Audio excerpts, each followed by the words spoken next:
Long before names were written and before memory learned how to organize itself into scripture, there were mornings when the world felt newly made, and evenings when it felt suddenly fragile. Tonight, the present moment can loosen its grip. You do not need to hold on to clocks or screens or the weight of tomorrow.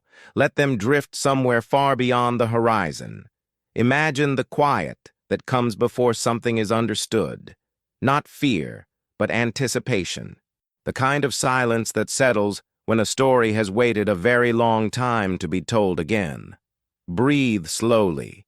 Let the pace of the night carry you backward, not into chaos, but into a deeper order.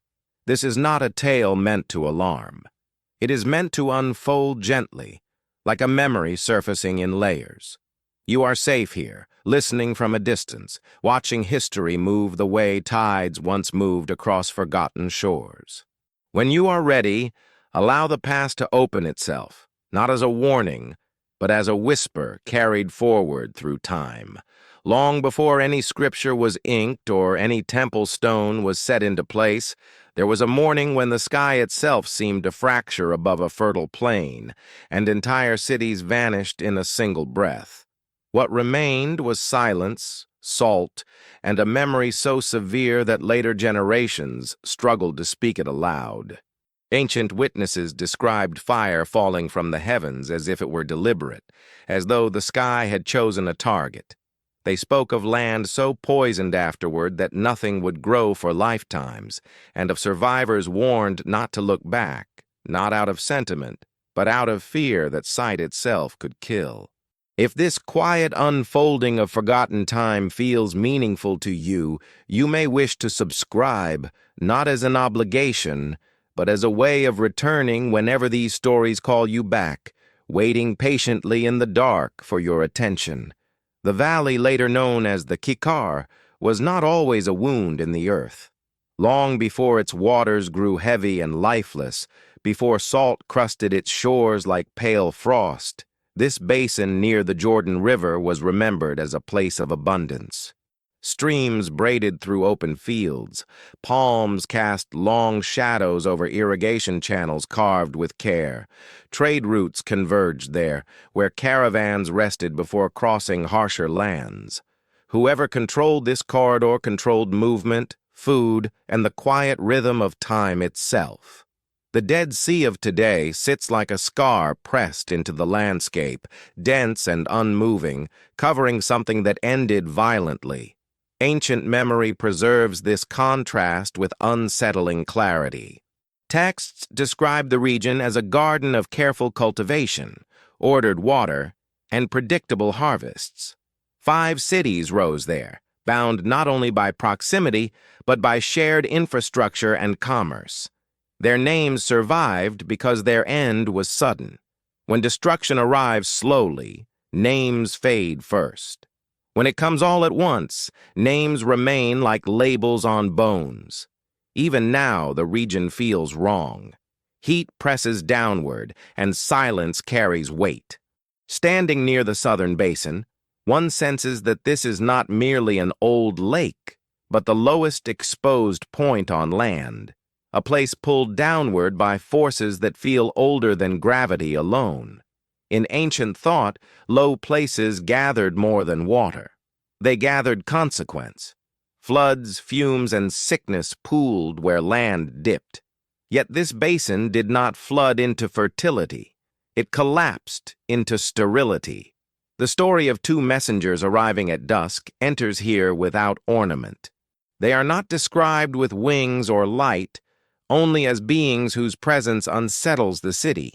In the ancient world, a messenger was not a comfort.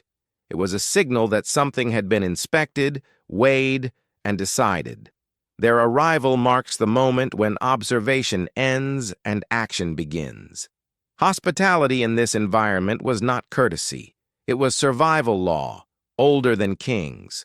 Water for feet, bread for strength, shelter for the night. These gestures formed a contract that held fragile societies together. When that contract shattered, what followed was not merely punishment, but removal, a command to leave without delay, not to linger. not to remain low, as though the land itself had become dangerous. Dawn broke, and the world ended. Fire and sulfur fell from the sky in a sustained descent, not scattered lightning, but overwhelming force. Sulfur burned hotter than wood, releasing fumes that suffocated life and sterilized soil. Cities, inhabitants, vegetation erased together. This was not conquest, it was erasure. From a distant ridge, smoke rose like that of a furnace, thick and vertical, drawn upward as if pulled by an unseen hand. The image lingered in memory because it did not resemble ordinary fire. It altered air and light together. The land never recovered. Fields remained white and hard. Water turned bitter. People stayed away long after the story faded, as if instinct remembered what language no longer could. Whatever happened there did not merely destroy cities. It rewrote the environment itself.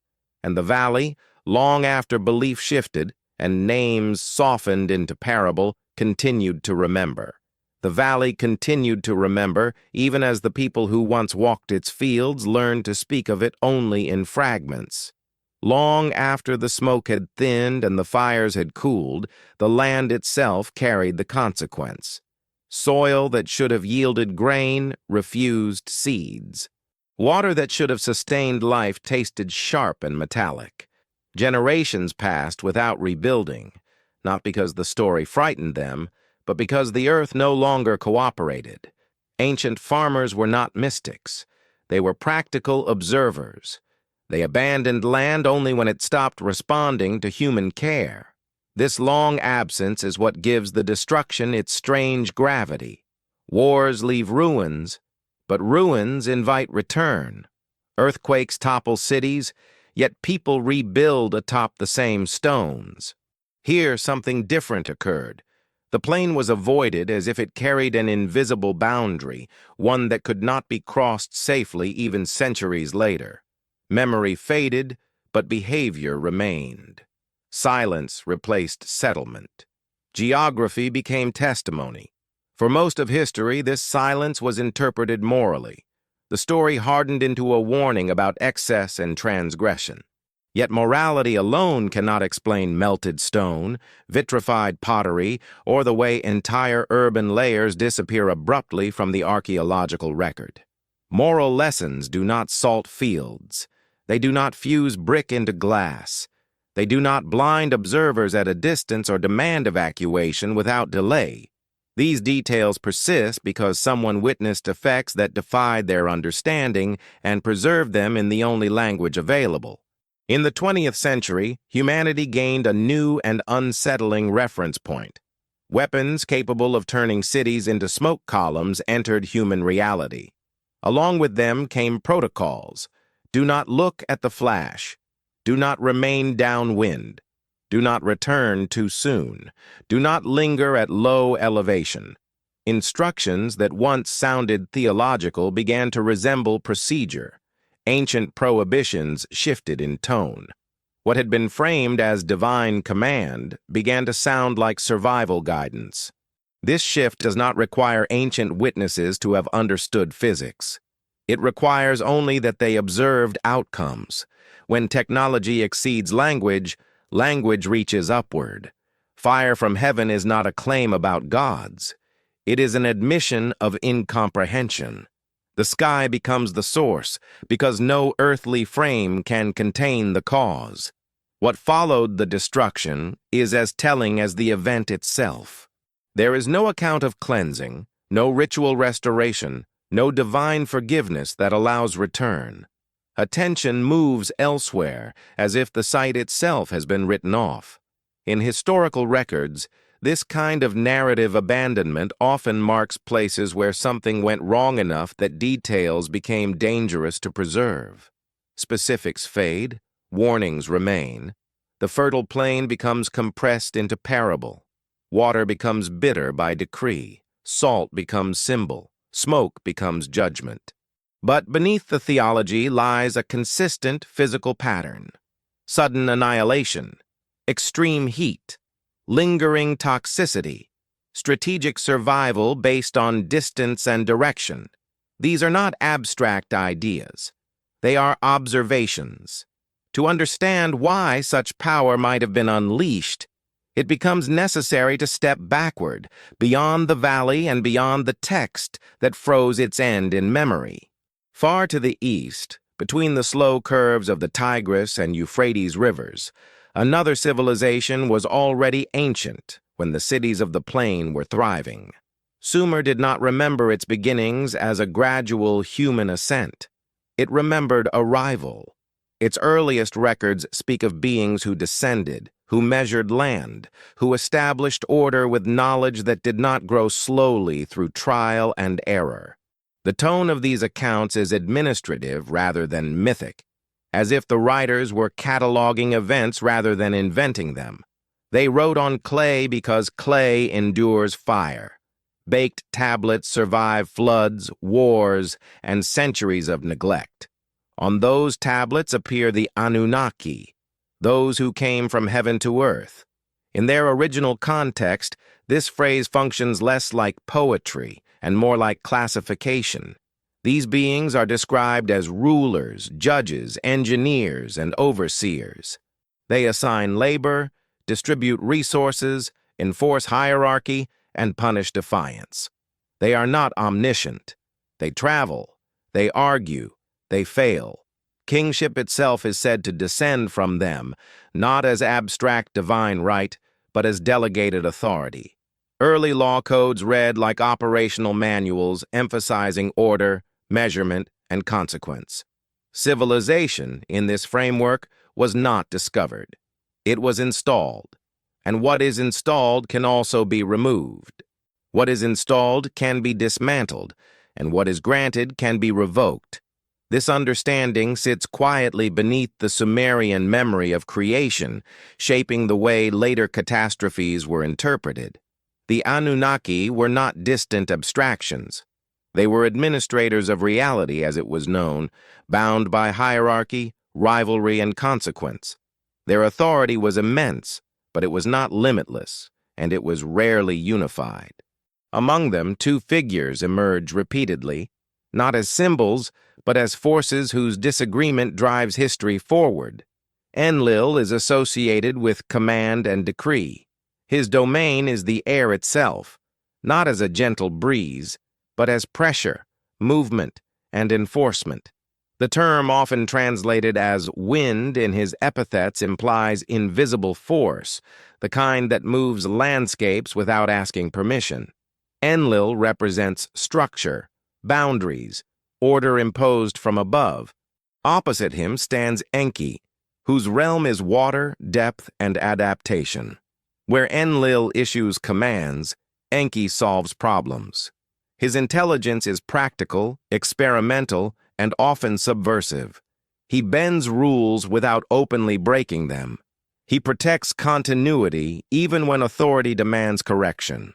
This tension between enforcement and ingenuity is not a footnote. It is the engine of the Sumerian world. Creation itself is framed not as miracle, but as logistics. The lower-ranking beings, tasked with maintaining the infrastructure of the world, grow exhausted. They dig canals, mine resources, build cities. Eventually, they rebel. The response is not annihilation, it is innovation. Enki proposes a solution that alters everything. A new worker is to be created, fashioned from materials already present on Earth. The language used to describe this act is precise in its own way. Mixing, binding, imprinting. Terms that suggest process rather than magic. Humanity enters the record not as a divine afterthought, but as a designed answer to a labor crisis. The word, often translated as human, carries the implication of burden bearer. Purpose precedes identity. This framing does not strip humanity of meaning, it assigns function. Humans are valued because they are useful, and usefulness implies intention. Once established, they multiply rapidly, faster than anticipated. Their presence alters the balance. Their activity generates what the texts call noise, a word that implies disruption rather than volume. Autonomy, unpredictability, a system behaving beyond its parameters. Enlil grows hostile. Enki grows protective. Their disagreement hardens into policy. When corrective measures are discussed, they are framed not as punishment, but as necessity. The flood emerges from this logic, an erasure meant to restore equilibrium. Once again, Enki intervenes quietly, warning a human aligned with him. Survival depends not on virtue, but on allegiance. This pattern matters because it reframes destruction. Cities are not eliminated because humanity fails morally, but because alliances shift. To be aligned with the wrong authority is to become expendable. From this perspective, judgment is political before it is ethical. Loyalty determines fate. As generations pass, unity among the Anunnaki fractures further. Their descendants inherit not only power, but resentment. The second generation grows up on Earth, invested in its systems and its people. Among them, one figure begins to move differently. Marduk, son of Enki, does not rely on command. He accumulates influence. He understands humans not as tools, but as a base of support. Where others demand obedience, he offers favor.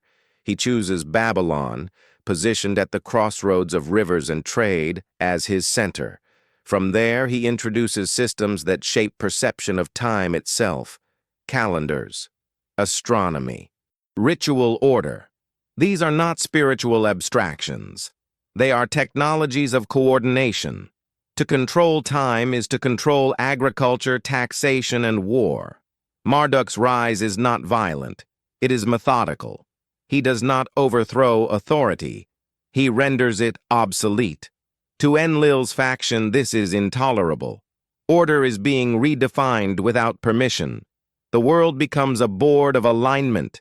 Cities choose patrons. Geography acquires meaning beyond economics. Corridors, crossings, and fertile plains become strategic assets. In this context, the valley near the Jordan is no longer peripheral. It is a forward position. When messengers arrive there, they are not guests. They are auditors. Their extraction of a single household is not compassion. It is asset recovery. And once assets are secured, the logic of erasure resumes. Something final is chosen, not out of rage, but out of fear that control itself is slipping. The valley's destruction is no longer an isolated tragedy. It is a maneuver in a larger conflict, one that reshapes hierarchy and leaves scars that geography itself will remember. The maneuver reshaped hierarchy, and hierarchy reshapes memory. After power fractures at the top, violence rarely announces itself with clarity. It gathers first in councils, in accusations phrased as policy, in decisions framed as unavoidable. The Sumerian tablets preserve these moments with an unsettling calm, recording debates among divine authorities the way later scribes would document disputes between kings. Nothing is rushed. Outcomes are weighed. Consequences are authorized. War, in this context, is administrative. As Marduk's influence spreads quietly through timekeeping and prediction, Enlil's position weakens without being openly challenged. The old structure still stands, but its center of gravity has shifted. This is when enforcement becomes necessary. Ninurta, heir to Enlil's authority, emerges as the instrument of restoration. He is associated with campaigns and weapons, with crushing mountains and subduing regions that resist order. His violence is precise, not chaotic. He exists to reset systems that drift too far from their intended alignment. Hymns celebrate him as a hero, but the details reveal something colder. He is dispatched when negotiation has failed, when influence alone is insufficient. The lands he moves through are not merely punished, they are corrected. In this framework, correction can mean removal. A city that compromises a corridor or threatens a facility becomes a liability. Liability invites elimination. The fertile plain near the Jordan fits this description too well. It sits along routes that lead toward the Sinai, a region described in ancient records as a place of ascent and descent, a threshold rather than a destination. If such a zone functioned as a transfer point, it would require insulation, buffer settlements, controlled approaches. Cities that owed allegiance to the correct authority would be allowed to remain. Those that did not would be replaced with emptiness. The messengers who arrive at dusk are consistent with this logic. They inspect, they assess, they withdraw what is valuable. Their warning is not a sermon, it is an extraction order. Do not remain, do not linger in the low places, do not look back. These are not metaphors. They are instructions designed to maximize survival under conditions that cannot be openly explained. When the destructive force is released, it is described with language that blends natural phenomenon and intent. Wind, storm, radiance. In Sumerian texts, the evil wind is not immediate death. It is aftermath, a moving cloud that sickens, settles, and lingers. Its danger unfolds over time. This detail matters because it aligns with the long abandonment of the valley. People do not avoid a place for centuries because of fear alone. They avoid it because experience teaches them that proximity carries risk. The convergence between the valley's memory and Sumerian description is not neat, but it is persistent. Both emphasize distance. Both emphasize direction. Both insist on urgency. Both describe land that cannot be reclaimed. The same behavioral rules appear in different cultural frames, preserved as theology in one place and as administration in another. When later civilizations inherit these fragments, context dissolves. Fire becomes judgment. Smoke becomes sign. Messengers become angels. Councils become heavens. The mechanics disappear, but the warning remains intact. Something once happened that required immediate evacuation, strict boundaries, and long-term exclusion. Geography does not forget such things easily. Salt flats and sterile soil are records written without language. They persist when texts are lost, when belief systems shift, when names are softened into allegory. The earth continues to say no long after people stop asking why. Understanding this prepares the ground for what follows, because the destruction of the plain was not the last correction. It was one episode in a cycle of resets, each one quieter than the last, each one leaving fewer witnesses. To trace that cycle, it becomes necessary to listen not only to what ancient records say, but to what they stop saying altogether. What ancient records stop saying is often as revealing as what they preserve. Silence settles over certain periods not because nothing happened, but because what happened resisted safe retelling. After the destruction of the plain, attention in the records drifts eastward again, away from the scarred basin and toward the centers where authority reasserts itself. Power prefers places where order still functions, where infrastructure remains intact, where memory can be managed rather than feared. In Sumer, the aftermath of divine conflict does not read like mourning. It reads like reorganization. Cities rise and fall with deliberate rhythm. Patronage shifts. Temples are rededicated. Names of gods are rearranged in lists that subtly reflect new hierarchies. Marduk's elevation is formalized not through open revolt, but through consensus written after the fact. His authority is declared necessary, stabilizing, inevitable. History once again is edited by those who survive it. This editing process leaves traces. Older hymns are revised. Attributes once belonging to other deities are absorbed into Marduk's identity. He becomes not just a god of a city, but a coordinator of cosmic order, storm, justice, creation, time. These consolidations are not poetic excess. They are political signals. A single center of command is being established to prevent further fragmentation. Yet consolidation does not erase memory. It buries it.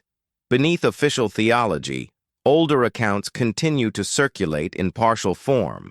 Stories of forbidden zones, of weapons that should not be used lightly, of winds that bring sickness rather than rain.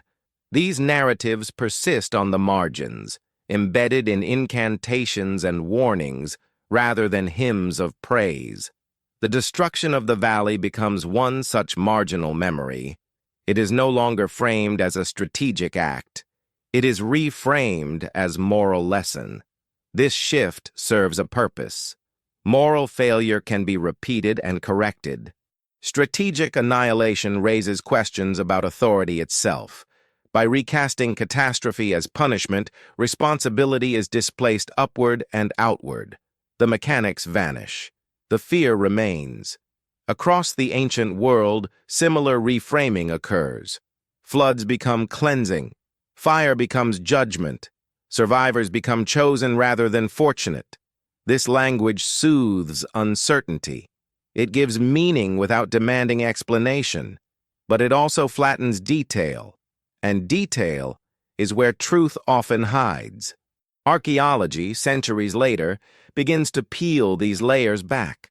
Burn layers appear that are too hot for ordinary fires. Debris patterns suggest forces that arrive from above rather than advancing across ground. In some places, entire settlements vanish between occupational layers without signs of gradual decline. These are not anomalies. They are interruptions. Interruptions imply intervention, not always intentional, not always targeted, but decisive. Something enters the system and forces it to reset. The Sumerians understood this pattern intuitively. Their king lists stretch back before floods, before dynasties, before the current order of things. Time itself is divided by catastrophe. This way of thinking reshapes how later events are remembered. When a city falls suddenly, it is not an accident, it is a correction. When land turns hostile, it is not random. It has been withdrawn. The earth becomes an extension of policy. The valley, near the Dead Sea, fits too cleanly into this worldview to be coincidence. It sits at the intersection of memory systems that do not otherwise align. Biblical narrative, Sumerian administration, geological anomaly, each tells a partial version of the same interruption. What remains unresolved is intent. Was the destruction a warning meant to echo? Or was it collateral, an unfortunate consequence of a larger enforcement action? Ancient texts do not answer this directly. They circle it. They emphasize obedience, distance, and silence afterward. Whatever occurred was not meant to be examined too closely. And yet, examination is exactly what later ages attempt, driven not by rebellion, but by recognition. When humanity finally develops tools that mirror the effects described in these ancient accounts, the old metaphors sharpen. Fire from heaven begins to look less like poetry and more like precedent. The question that lingers is not whether ancient people witnessed something powerful. It is whether that power belonged solely to gods, or whether it represented a technology once used, then hidden, then warned against. The next layer of the story lies in how ancient cultures encoded restraint, not as engineering manuals, but as sacred boundaries meant to endure longer than knowledge itself. Sacred boundaries are often the last defense when understanding cannot be trusted to survive intact.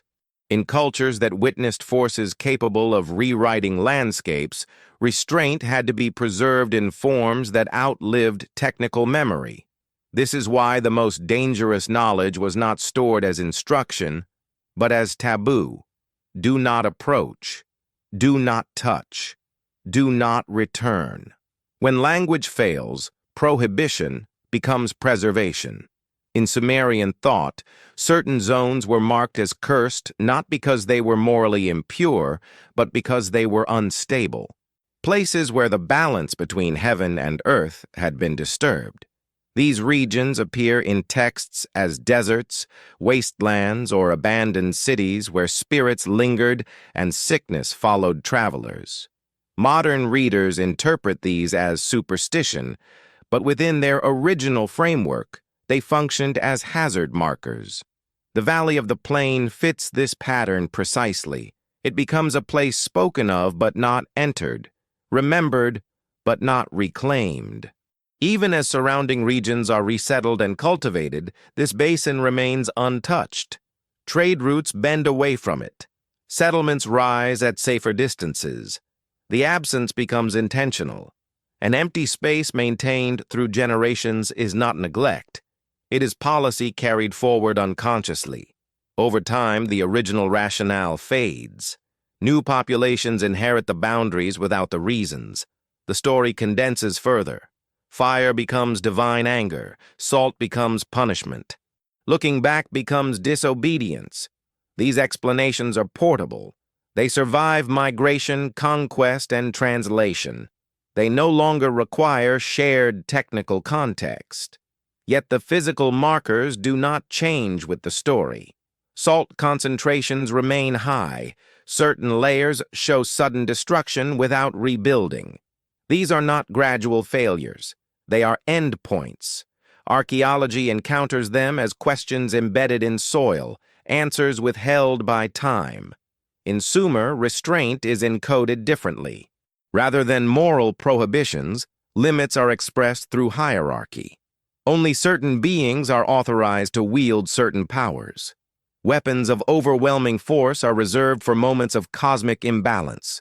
Their use is debated, recorded, and justified. This framing acknowledges danger without pretending it is mystical. The evil wind occupies a central place in these discussions. It is not celebrated. It is feared. Descriptions emphasize its lingering nature. People die not immediately, but afterward. Crops fail. Water sickens. Survivors weaken over time. This is not a storm.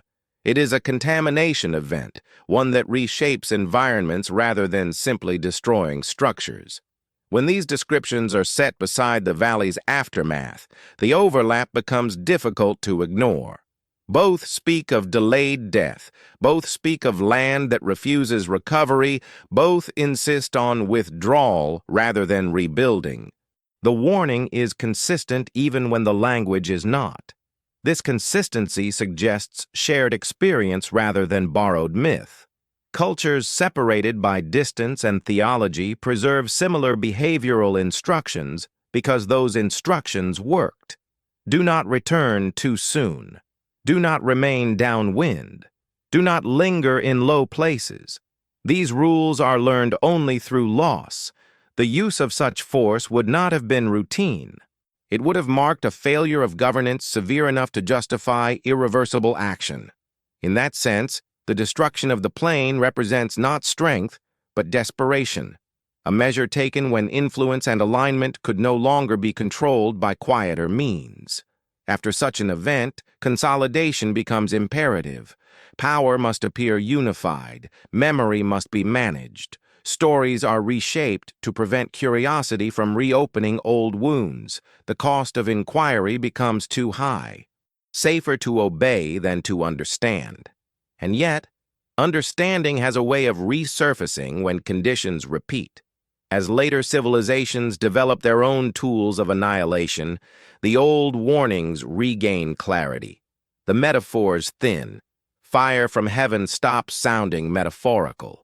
The silence after catastrophe becomes familiar.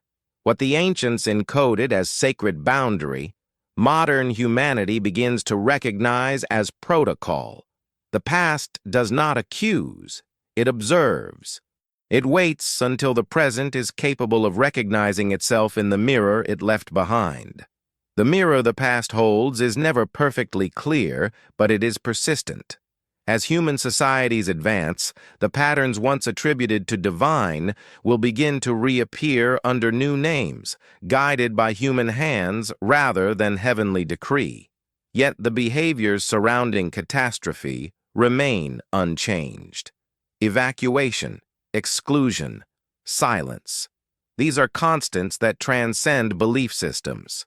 In the ancient world, when something exceeded explanation, it was elevated beyond questioning. Sacred language protected dangerous memory by placing it out of reach.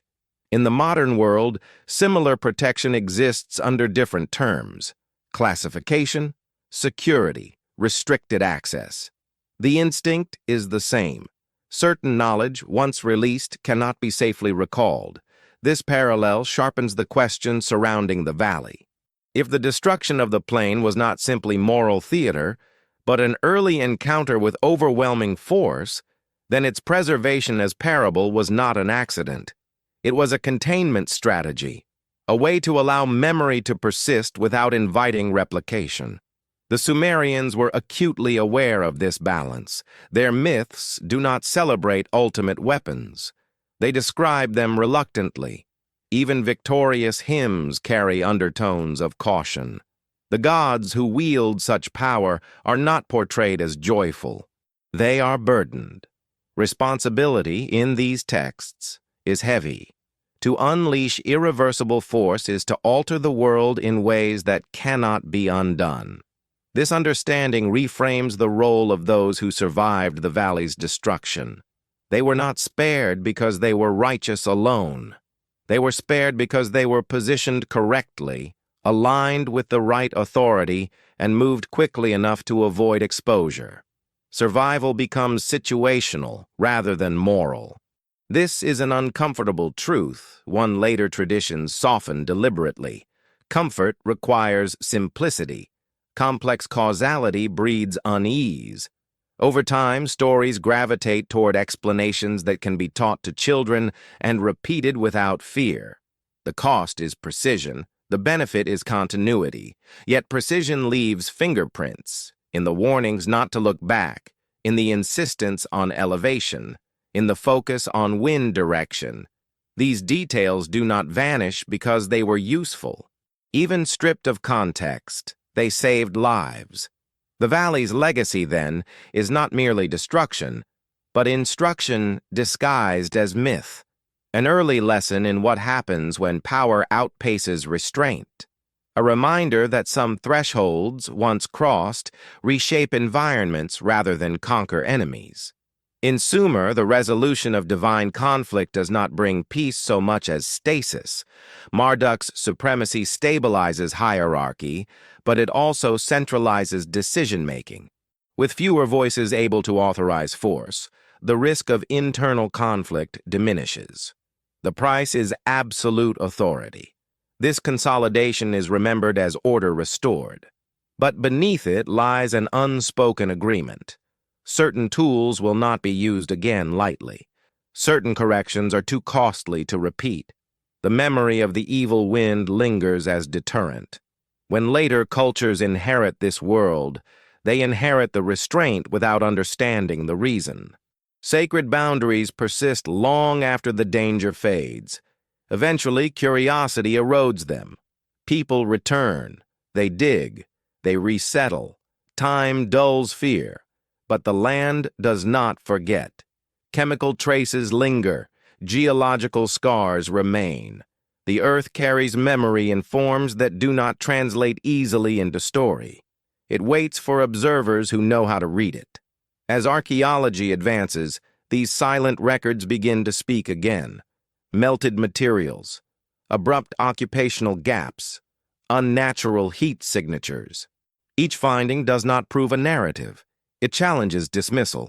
The past does not demand belief. It asks for attention. It invites comparison. When modern descriptions of catastrophic force align too closely with ancient accounts, coincidence becomes harder to maintain. The story of the valley, preserved as judgment and myth, begins to reveal itself as something else entirely.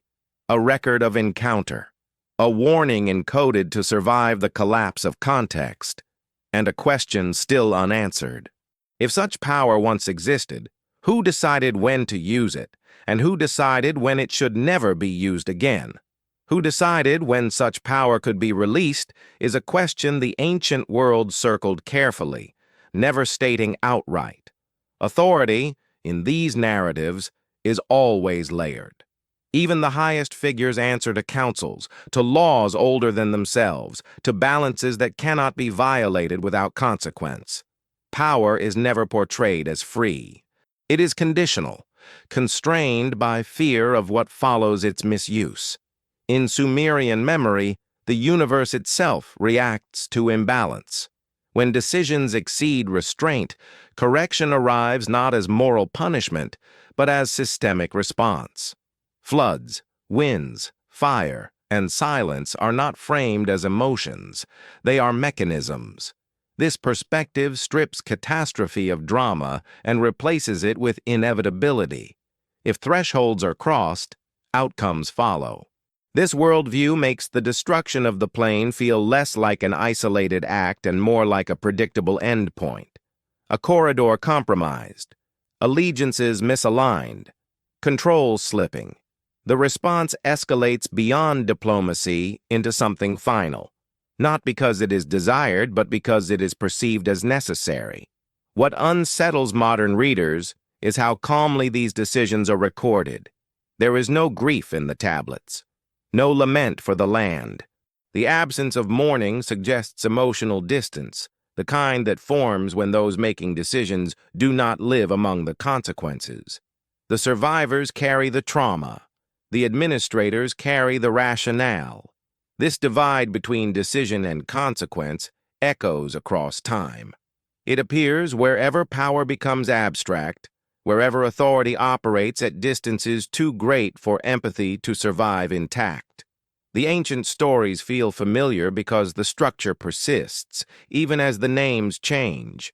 After the great corrections, history resumes quietly. Agriculture continues elsewhere. Trade adapts. Life reorganizes around absence. The destroyed places become references rather than destinations. Children are warned about them without being taught why. Fear remains long after understanding dissolves. The valley becomes one such reference, a place pointed to rather than entered, a reminder embedded in geography. Over centuries, its name shifts, its edges blur, its story simplifies. But its physical reality resists erasure. As belief systems rise and fall, the land remains hostile. This persistence becomes the strongest argument that something more than metaphor occurred. Myths fade when conditions change. This one does not. To listen to ancient history carefully is to hear not prophecy, but pattern. Civilizations rise with confidence, wield new tools, cross unseen thresholds, and then encode the aftermath as warning. Each cycle believes itself unique. Each inherits lessons it does not fully recognize. The quiet power of these stories lies in their restraint. They do not demand that the listener accept a single explanation. They offer alignment instead. Ancient description beside modern experience. Observation beside outcome.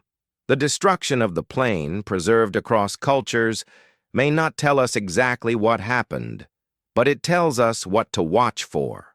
Sudden silence, sterile land, instructions to flee rather than fight. When these signs appear, history suggests that something irreversible has been set in motion. And so the story pauses here, not because it is complete, but because the next layer moves beyond land and gods and into cycles that repeat across ages. To follow it further requires stepping back once more, beyond single events, and into the long rhythm that connects forgotten catastrophes to the present moment. The long rhythm that connects forgotten catastrophes to the present does not move in straight lines. It moves in cycles, widening and narrowing like breath. Ancient cultures sensed this intuitively. They did not record time as a ladder of progress, but as a wheel marked by rises, collapses, and renewals. What happened in the valley was not an anomaly within this worldview. It was a recurrence. Sumerian chronology reflects this cyclical awareness. King lists are divided by floods and resets, as though history itself needed to be restarted periodically. Before certain events, reigns stretch impossibly long. After them, time compresses. Authority fragments. The implication is subtle but consistent. Something interrupts continuity, and what comes after is diminished, constrained by loss. This framing casts the destruction of the plane as part of a broader pattern of correction rather than a singular act of annihilation. When systems grow unstable, intervention follows. When intervention exceeds restraint, memory fractures. What survives are warnings embedded in myth, ritual, and geography. Across the ancient world, similar structures appear. Civilizations separated by oceans preserve stories of fire, flood, and sudden silence. Not gradual decline, but abrupt endings. These stories differ in tone and theology, yet they share an emphasis on thresholds. A moment when balance tips and cannot be restored by ordinary means. In this context, the Anunnaki are less important as characters than as placeholders for authority beyond human scale. Whether understood as gods, overseers, or symbols of systemic forces, they represent a level of decision-making that operates above local consequence. Their conflicts ripple outward, reshaping landscapes far removed from their councils. The valley's destruction fits this logic precisely. It occurs at a boundary, geographical, political, symbolic. Boundaries are where systems are tested. When they fail, the response is often disproportionate, not out of cruelty, but out of fear that failure will spread. Fear, in ancient texts, is rarely named directly. It is encoded as decree, as inevitability, as divine will. These are ways of framing outcomes that cannot be debated. Debate implies alternatives. Alternatives invite risk. After such events, cultures tighten. Laws become stricter. Rituals multiply. Authority consolidates. These measures are remembered as progress, but they often emerge from trauma. Stability is rebuilt not on confidence, but on caution. The consolidation around Marduk reflects this impulse. Centralized timekeeping, predictable calendars, ritual order synchronized across regions. These systems reduce uncertainty. They make the world feel manageable again, but they also narrow the space for dissent and experimentation. Within this ordered world, the memory of catastrophic force is allowed to persist only at a distance. It becomes story rather than study, symbol rather than analysis. The cost of deeper inquiry is too high, yet inquiry does not vanish entirely. It migrates. It appears in marginal texts, in astronomical observations, in coded references to cycles that exceed human lifespan. Ancient observers tracked movements in the sky not out of curiosity alone, but because they believed celestial patterns governed terrestrial resets. This belief was not purely mystical. It was empirical within their frame of reference. Floods followed certain signs, droughts followed others. Catastrophe appeared linked to rhythm rather than chance. To understand the sky was to anticipate correction. If the destruction of the plane was connected to a larger cycle, then its timing mattered as much as its method. It would not have been random. It would have aligned with a moment perceived as dangerous, unstable, or ripe for reset.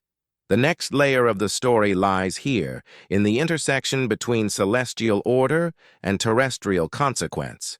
To follow it requires shifting attention upward, not to find gods in the stars, but to understand how ancient people interpreted warning long before language had words for physics or probability. What they saw above, they felt below. And when the patterns converged, they knew something was coming that could not be stopped, only survived. What ancient observers believed they saw above was not decoration, but instruction. The sky was their longest record, repeating itself with patience no human archive could match. Stars returned to the same positions. Planets wandered, reversed, disappeared, and re-emerged. These movements were not interpreted as symbols of emotion, but as signals of order and disruption. When patterns broke, anxiety followed. In Sumer, astronomy and governance were inseparable. Those who tracked the heavens advised those who ruled the land. This was not astrology in the modern sense, but a form of long-term risk assessment. The sky was watched for irregularity because irregularity below often followed. Crops failed, rivers flooded, cities fell. Correlation hardened into expectation. Certain celestial events carried particular weight. Unusual brightness, prolonged absence, objects that moved against the familiar flow. These were recorded carefully, not because they were beautiful, but because they coincided with instability. The heavens, in this world view, did not cause catastrophe. They announced it.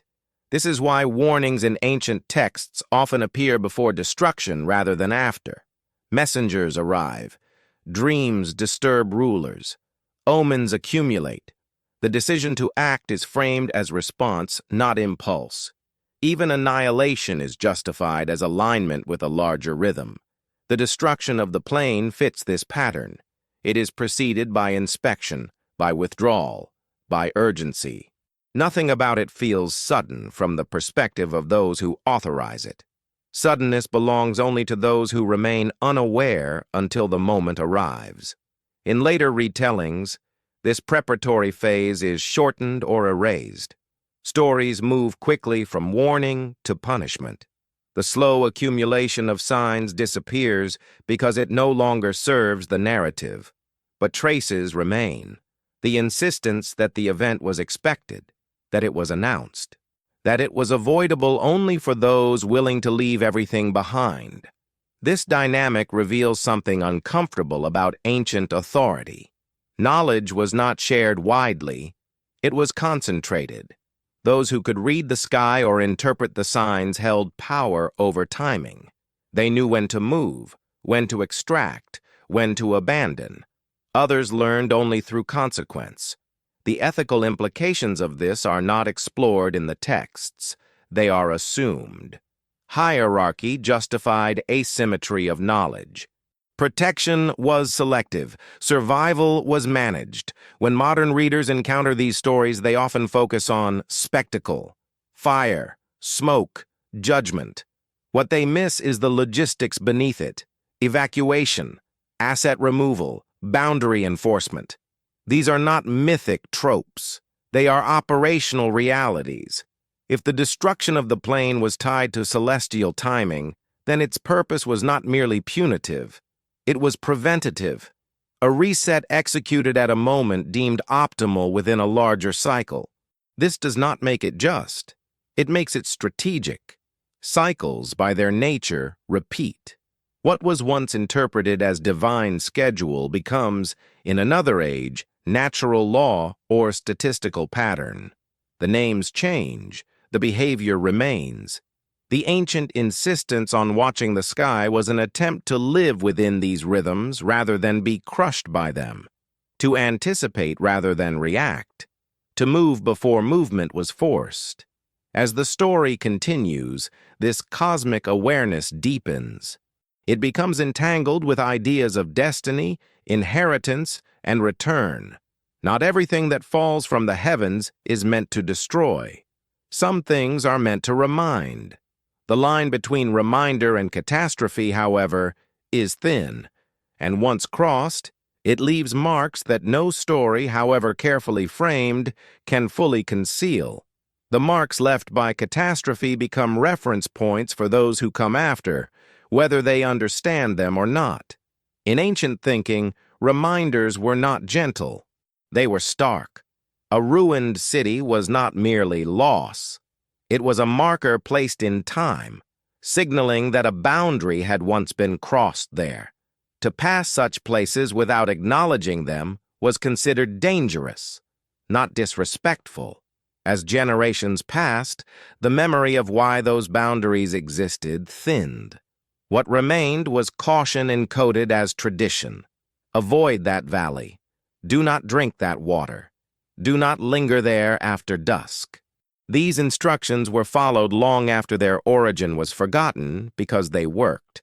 Survival reinforced obedience more reliably than explanation ever could. In Sumerian records, this process is visible in how disasters are categorized. Some are remembered as floods, others as winds, others as fires.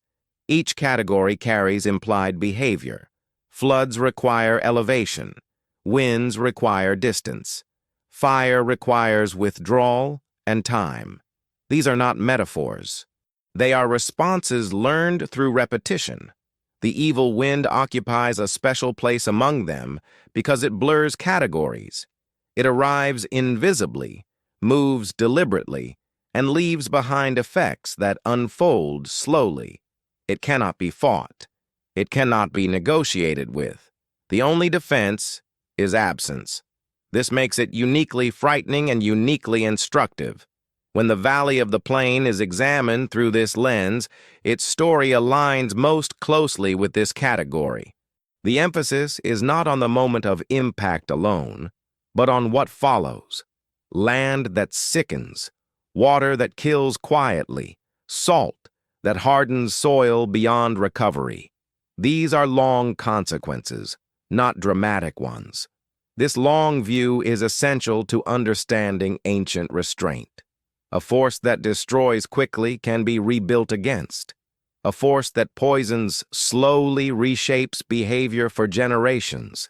It alters migration patterns. It redirects trade. It creates empty spaces that persist long after memory fades. Empty spaces are powerful. They interrupt continuity.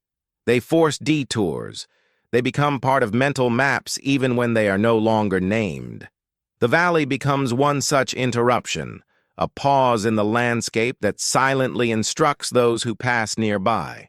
As the cycles continue, new civilizations rise with confidence that their tools and knowledge have surpassed those of the past. Each believes itself insulated from the mistakes encoded in old warnings. Yet the warnings remain, waiting for recognition. What distinguishes the ancient record is not superstition, but humility before force. The acknowledgement that some powers, once used, cannot be easily undone.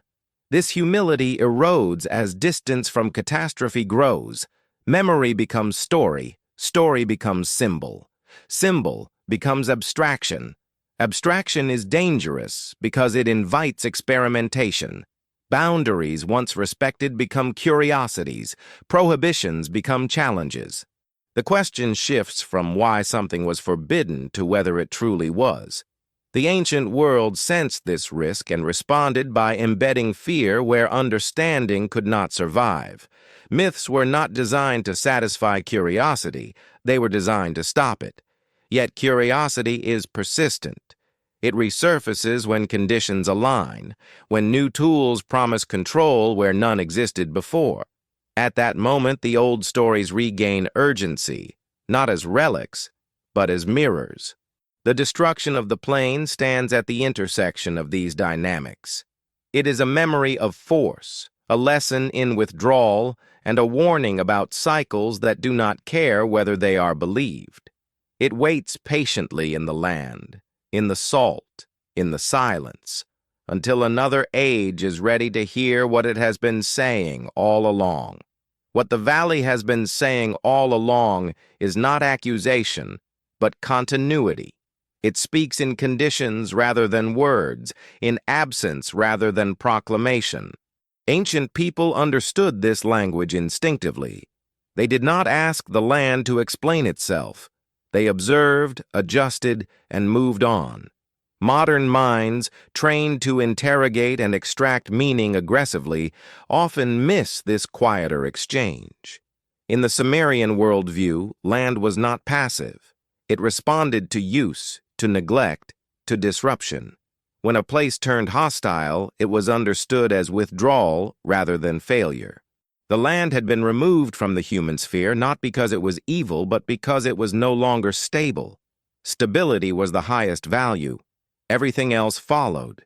This idea reframes the notion of divine punishment entirely. Destruction was not about anger. It was about recalibration. Systems drifted. Corrections followed. The language of gods provided a framework for accepting outcomes that could not be reversed or challenged. Resistance would only compound loss. In this light, the destruction of the plane becomes less dramatic and more procedural. A zone was neutralized. A corridor was closed. A buffer was established through emptiness. The resulting sterility was not collateral damage. It was the mechanism by which the boundary enforced itself. What unsettles later interpreters is the scale. Sterilizing land for centuries feels excessive, but excess is relative to perspective. From a short human lifespan, it appears cruel.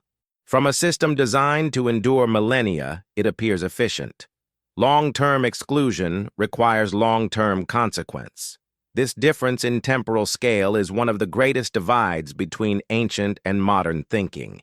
Ancient systems planned across generations they would never see. Modern systems optimize within cycles of immediate return.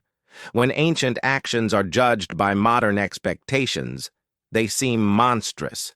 When modern actions are viewed through ancient eyes, they seem reckless. The valley stands as a silent mediator between these perspectives. It does not justify what happened. It demonstrates what happened when restraint failed and correction followed. Its lesson is not moral. It is structural. As the narrative moves forward in time, echoes of this structure reappear. Other places become forbidden. Other stories encode evacuation and silence. Each carries a fragment of the same instruction. Do not linger where balance has been broken. Do not assume recovery will be swift. Do not mistake absence for emptiness. The persistence of these instructions suggests they were learned repeatedly, not once. Civilizations rise, encounter thresholds, cross them, and then retreat, leaving behind markers for those who come next. Some markers are built, others are burned into the earth. The ancient habit of encoding catastrophe into myth was not ignorance. It was compression, a way to carry forward critical behavior without relying on fragile technical knowledge. The cost was ambiguity. The benefit was survival. In the case of the plane, the compression was severe. Almost everything except the warning was stripped away. Names survived. The shape of the event survived. The mechanics were lost. This was not an accident. Mechanics invite replication. Warnings discourage it. As the story continues, the focus shifts again, away from a single place and toward inheritance. How warnings travel, how restraint erodes, how cycles resume when memory thins. The valley is only one chapter in a much longer account, one that does not end in the past, but continues quietly into the present, waiting for recognition rather than belief. Inheritance is rarely deliberate. It moves quietly, passing from one generation to the next, not as instruction, but as atmosphere. People inherit fears they cannot name, boundaries they do not question, stories they half remember. In this way, ancient catastrophes continue to shape behavior long after their causes dissolve into abstraction. The warning encoded in the destruction of the plane did not remain isolated. It became part of a larger cultural inheritance shared across regions that never spoke directly to one another. Fire from the sky, poisoned land, cities erased so completely that return was impossible. These motifs surface again and again, not as copies, but as convergent memory. What binds them is not theology, but outcome. Each story preserves the same conclusion. When certain forces are unleashed, survival depends on withdrawal, distance, and time. Courage is not rewarded. Defiance is irrelevant. Only absence works. This is a difficult lesson for civilizations built on expansion. Growth assumes that every problem can be solved through effort. The ancient world learned repeatedly that some problems require retreat instead. This truth sits uneasily beside narratives of progress, which is why it is often softened or ignored. In Sumerian records, inheritance of authority follows inheritance of risk. Kings are warned about what lies beneath their power. They are reminded that earlier rulers fell not because they lacked strength, but because they exceeded limits. This reminder is embedded in ritual language, repeated during coronations and festivals. Power is framed as stewardship rather than possession. Yet stewardship erodes under pressure. As populations grow and systems strain, the temptation to apply decisive force returns. Old boundaries begin to feel negotiable. The memory of consequence fades just enough to allow experimentation. The valley's emptiness stands as evidence of what follows such experiments. It does not threaten. It does not persuade. It simply remains. Its silence outlasts every argument made against it. Across time, other empty places appear. Regions abandoned suddenly. Settlements erased without successor layers. Archaeology encounters these absences as puzzles, but ancient people understood them intuitively. An empty place meant something had gone wrong there in a way that could not be fixed. The danger of inheritance is that it dulls urgency. What once demanded fear becomes background. What once required ritual avoidance becomes inconvenience. Eventually, curiosity replaces caution. This transition marks the beginning of a new cycle. When boundaries are crossed not out of necessity, but out of confidence, the system prepares to respond again. The response is never immediate. It arrives after signals accumulate, after imbalance grows visible even to those who benefit from it. The ancient insistence on watching the sky, the land, and human behavior was an attempt to detect these moments early. To step back before force became inevitable. When that vigilance failed, the consequences were recorded not to accuse, but to warn. The destruction of the plain remains one of the clearest such records, not because it explains itself, but because it refuses to fade. It persists in scripture, in soil, and in the uneasy feeling that some stories are not meant to comfort, only to endure. As the narrative moves forward, the focus shifts from what was done to what was learned, and from what was learned to what was forgotten. Cycles do not repeat because people are foolish. They repeat because memory is fragile and restraint requires constant renewal. What comes next is not another catastrophe, but the long, quiet stretch that follows one.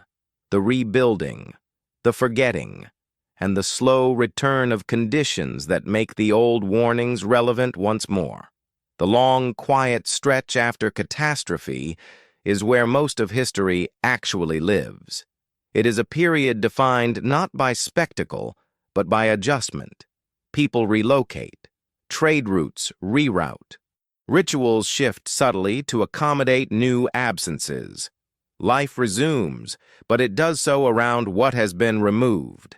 This adaptation creates the illusion that balance has been restored, even when something essential has been lost. In the generations following the destruction of the plain, memory thins unevenly. Those closest to the event carry caution that borders on fear. Those farther away inherit only story. Distance dulls urgency. What was once a lived boundary becomes a narrative detail, then a symbol, then a curiosity.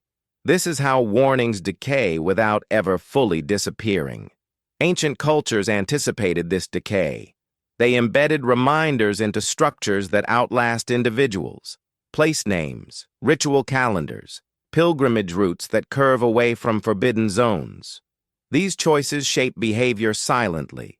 A person does not need to know why a road bends to follow it. The reason is preserved in the bend itself. Over time, however, practical needs press against inherited limits. Populations grow, resources strain, Empty land begins to look like opportunity rather than hazard.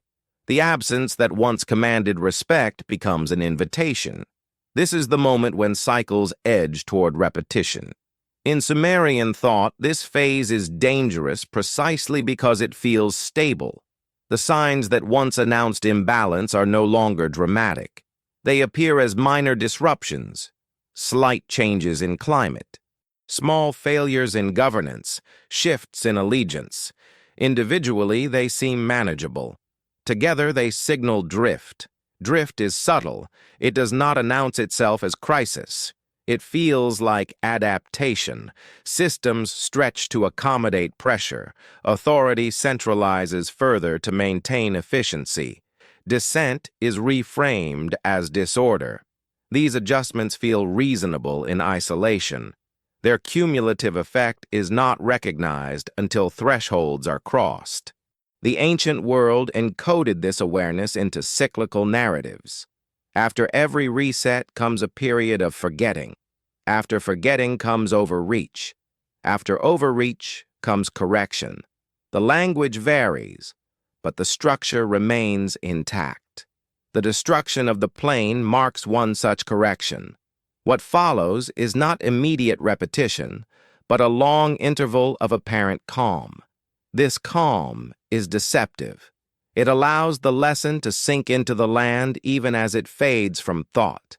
As centuries pass, new powers rise who know the story but not the fear. They recite the words without feeling their weight.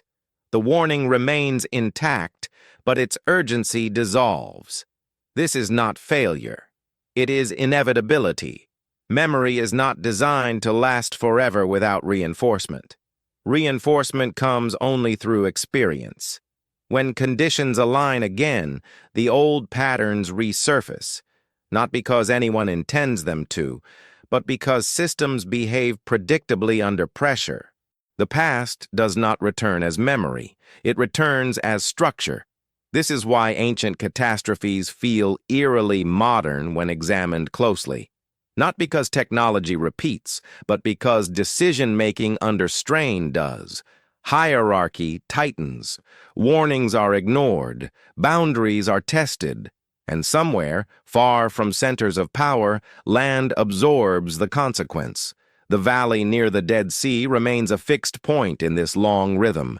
It does not participate in the forgetting. It does not adapt. It simply holds its state, a constant reminder that some corrections do not fade, even when the reasons for them are no longer spoken aloud. As the narrative continues, attention shifts once more, away from memory and toward theory. How later thinkers tried to reconcile these ancient patterns with new knowledge. How myth began to intersect with observation. And how the old warnings took on new forms as humanity learned to name forces it once could only fear. As humanity learned to name forces it once only feared, the old stories did not disappear. They adapted. Myth and observation began to overlap, not in harmony, but in tension. New explanations emerged alongside ancient warnings, each trying to account for the same scars left on land and memory. The question was no longer whether catastrophe occurred, but how it could be understood without dismantling the boundaries that had kept it distant. Early philosophers and scholars inherited these stories at a crossroads. They lived in worlds more ordered than those of their ancestors, yet less confident than modern ones. They sensed that something real lay beneath the language of gods, but they lacked the framework to replace it safely. To strip away the divine too quickly would leave raw power exposed without restraint. So interpretation became layered. Fire from heaven could be read as judgment, as omen, or as natural disaster, depending on context and audience. Each reading preserved a portion of the warning while allowing new forms of inquiry to proceed without destabilizing social order. This balance was fragile, and it shaped how knowledge advanced. In regions influenced by Sumerian thought, natural philosophy grew alongside ritual. Scholars observed heat, combustion, mineral transformation. They noticed that extreme temperatures altered matter permanently. Clay hardened, stone fractured, sand fused into glass. These observations were recorded carefully, but they were rarely connected directly to the ancient catastrophes. The connection existed, but it remained implicit. The valley's condition posed a challenge to these thinkers. Its sterility could not be explained easily through flood or drought alone. Salt accumulation suggested something more abrupt, more violent. Yet to propose deliberate destruction by advanced means would have undermined the prevailing cosmology. Safer to let the valley remain an exception rather than a case study. This reluctance reveals an enduring human instinct. When evidence threatens foundational beliefs, it is often isolated rather than integrated. The anomaly is acknowledged, then set aside. The land becomes strange, the story becomes sacred. Inquiry pauses at the boundary. Centuries later, as empires rose and fell, the same instinct persisted. New rulers adopted old myths not because they believed them literally, but because they functioned. They discouraged return to dangerous places. They framed obedience as virtue. They maintained distance from unresolved pasts. The valley continued to benefit from this arrangement. It remained untouched not through enforcement, but through inherited caution. No army needed to guard it. No decree needed to forbid it. The story alone was enough. Yet stories are porous. As technology advances, explanations once avoided become unavoidable. The modern world, with its capacity for controlled annihilation, reopened questions ancient people had sealed. When cities could be erased in moments, when landscapes could be altered for generations, the old metaphors regained sharpness. Suddenly, fire from heaven no longer sounded impossible. Warnings not to look back no longer seemed symbolic. Instructions to flee low ground and avoid contaminated areas felt procedural rather than theological. The past began to feel less distant. This convergence does not prove intent. It does not confirm ancient technology or divine warfare. What it does is narrow the gap between description and possibility. It suggests that ancient witnesses may have seen effects similar enough to modern ones that their accounts deserve careful attention rather than dismissal. Theories emerge in this space. Some speculative, some cautious. All attempt to reconcile the physical evidence with the narrative inheritance. None can fully explain why the valley remains what it is, but each moves closer to recognizing that the warning encoded there is not obsolete. As the narrative moves forward, speculation gives way to reflection, not on what ancient people knew, but on what they chose to preserve. And why, across so many cultures, the most powerful lesson was not how to wield force, but when to step away from it entirely. What ancient people chose to preserve reveals more about their priorities than any single event ever could. They did not pass down schematics or formulas. They did not explain mechanisms in detail. What endured instead were boundaries, cautions, and silences. This choice suggests an understanding that knowledge without restraint is more dangerous than ignorance. In the case of the valley, the restraint was absolute. No attempt was made to reclaim it, cleanse it, or reinterpret it as misunderstood. It was allowed to remain damaged, not as a monument, but as a reminder embedded in the world itself. The land carried the lesson, so the people would not have to. This approach contrasts sharply with later human behavior. Modern societies seek remediation immediately. Damage is treated as a problem to be solved rather than a signal to pause. This difference in instinct marks a fundamental shift in how power is understood. Ancient systems feared irreversible consequences more than lost opportunity. Modern systems often reverse that priority. The ancient fear was not abstract. It came from experience. Once a certain threshold was crossed, repair was no longer possible. Only avoidance remained. This is why so many early warnings emphasize distance rather than correction. Do not stay. Do not return. Do not assume mastery. The valley's story persists because it embodies this lesson with unusual clarity. Its damage was not gradual enough to be absorbed into myth, nor recoverable enough to be forgotten. It sits between those categories, forcing recognition without offering resolution. Over time, this unresolved state shaped regional memory in subtle ways. Neighboring cultures integrated the warning into their own frameworks. Fire became judgment. Salt became curse. Smoke became sign. Each translation preserved the same outcome: withdrawal. As the centuries progressed, new civilizations inherited these translations without realizing they were fragments of the same event.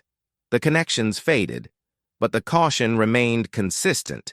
When similar signs appeared elsewhere, the response followed familiar lines: evacuate, isolate, abandon. This pattern suggests that the destruction of the plain was not merely remembered. It was studied informally through repetition. Later societies may not have known the original cause, but they recognized the shape of the consequence. That recognition informed behavior more reliably than theory ever could. The danger arises when recognition weakens, when signs are reinterpreted as coincidence, when damage is seen as temporary, when the assumption of control overrides inherited caution. At that point, the cycle begins to tighten again. Ancient narratives often end before this moment, not because it never arrived, but because the telling itself served as interruption. By stopping the story at warning, the listener was invited to remain in restraint rather than proceed toward repetition. This is why so many of these accounts feel incomplete. They are not designed to satisfy curiosity. They are designed to hold attention just long enough to redirect behavior. Completion would invite closure. Closure invites forgetting. The valley offers no closure. It does not heal. It does not explain itself. It remains. In doing so, it continues the work that ancient storytellers began. It interrupts forward motion. It asks for pause. As the narrative moves deeper into theory, the question is no longer whether the destruction occurred, but whether humanity has learned to recognize the moments that precede it.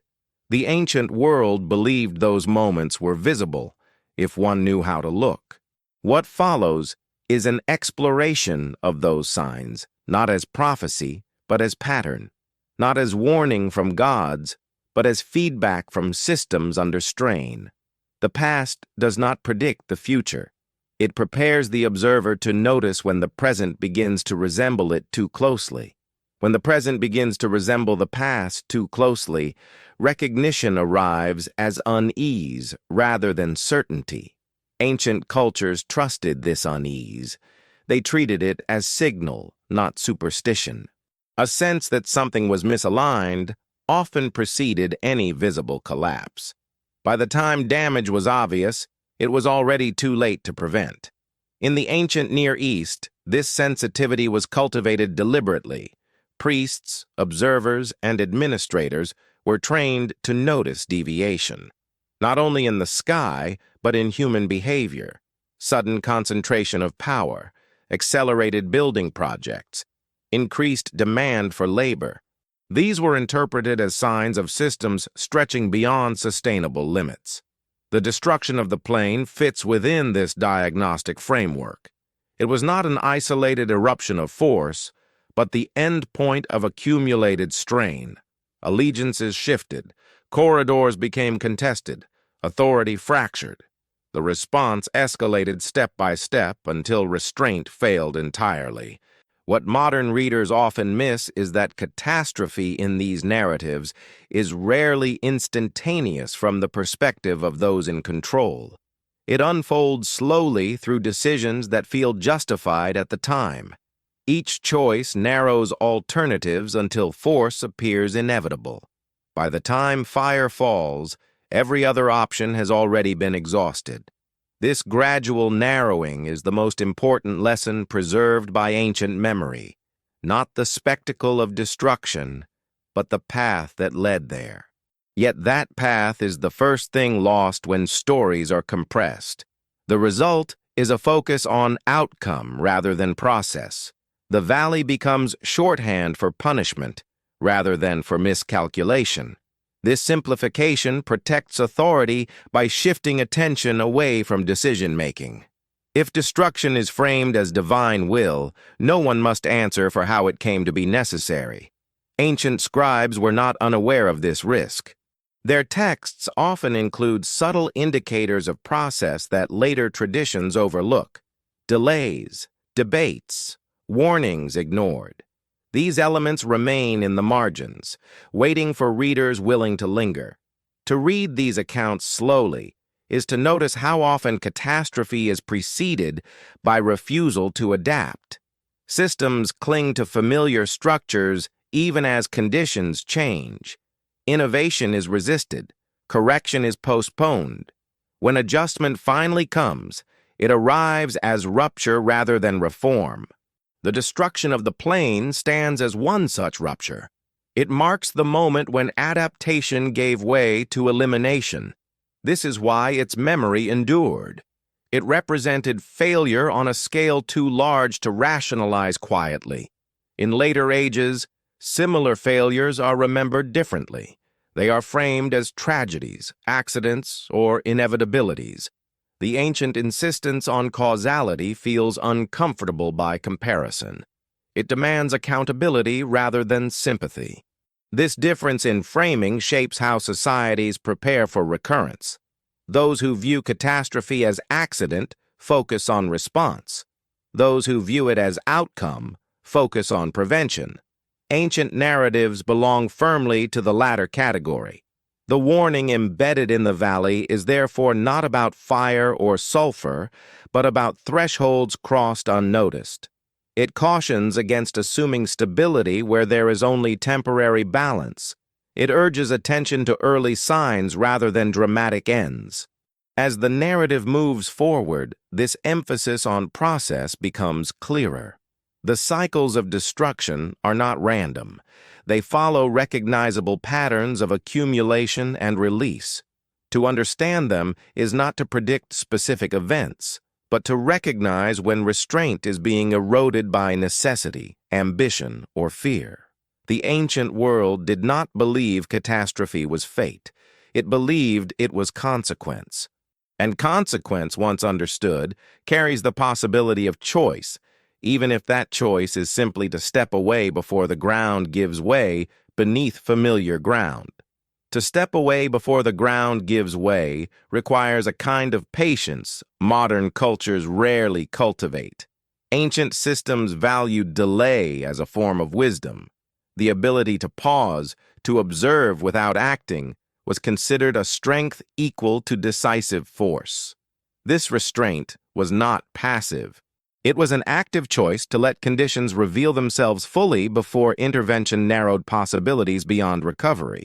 In the records that survive, moments of restraint are often overshadowed by moments of collapse, yet they are present, encoded quietly. Counsels that postpone judgment, decrees that are softened rather than enforced, warnings that repeat without escalation. These are signs of systems trying to correct themselves without rupture. The destruction of the plain represents the point at which such self-correction failed, not suddenly, but through exhaustion. Each attempt to manage instability without altering underlying structures bought time, but not resolution. Eventually, delay ceased to be wisdom and became risk. At that moment, restraint inverted into urgency. Urgency is dangerous because it compresses perspective. Long-term consequences shrink in importance when immediate control feels threatened. Ancient texts describe this shift obliquely through changes in tone. Language becomes sharper, commands replace discussion. Outcomes are declared rather than negotiated. The system hardens. This hardening is visible in the decision to neutralize the valley entirely. Partial measures were no longer trusted. The response had to be absolute to prevent further spread of instability. In doing so, it sacrificed the possibility of recovery. The land itself became collateral in the effort to restore order. What followed was not peace, but containment. The absence created by destruction acted as a buffer, slowing movement and discouraging settlement. For a time, this worked. Trade routes adjusted, power recentered. The wider system stabilized, at least on the surface. This outcome reinforces a troubling logic. Extreme measures appear effective in the short term.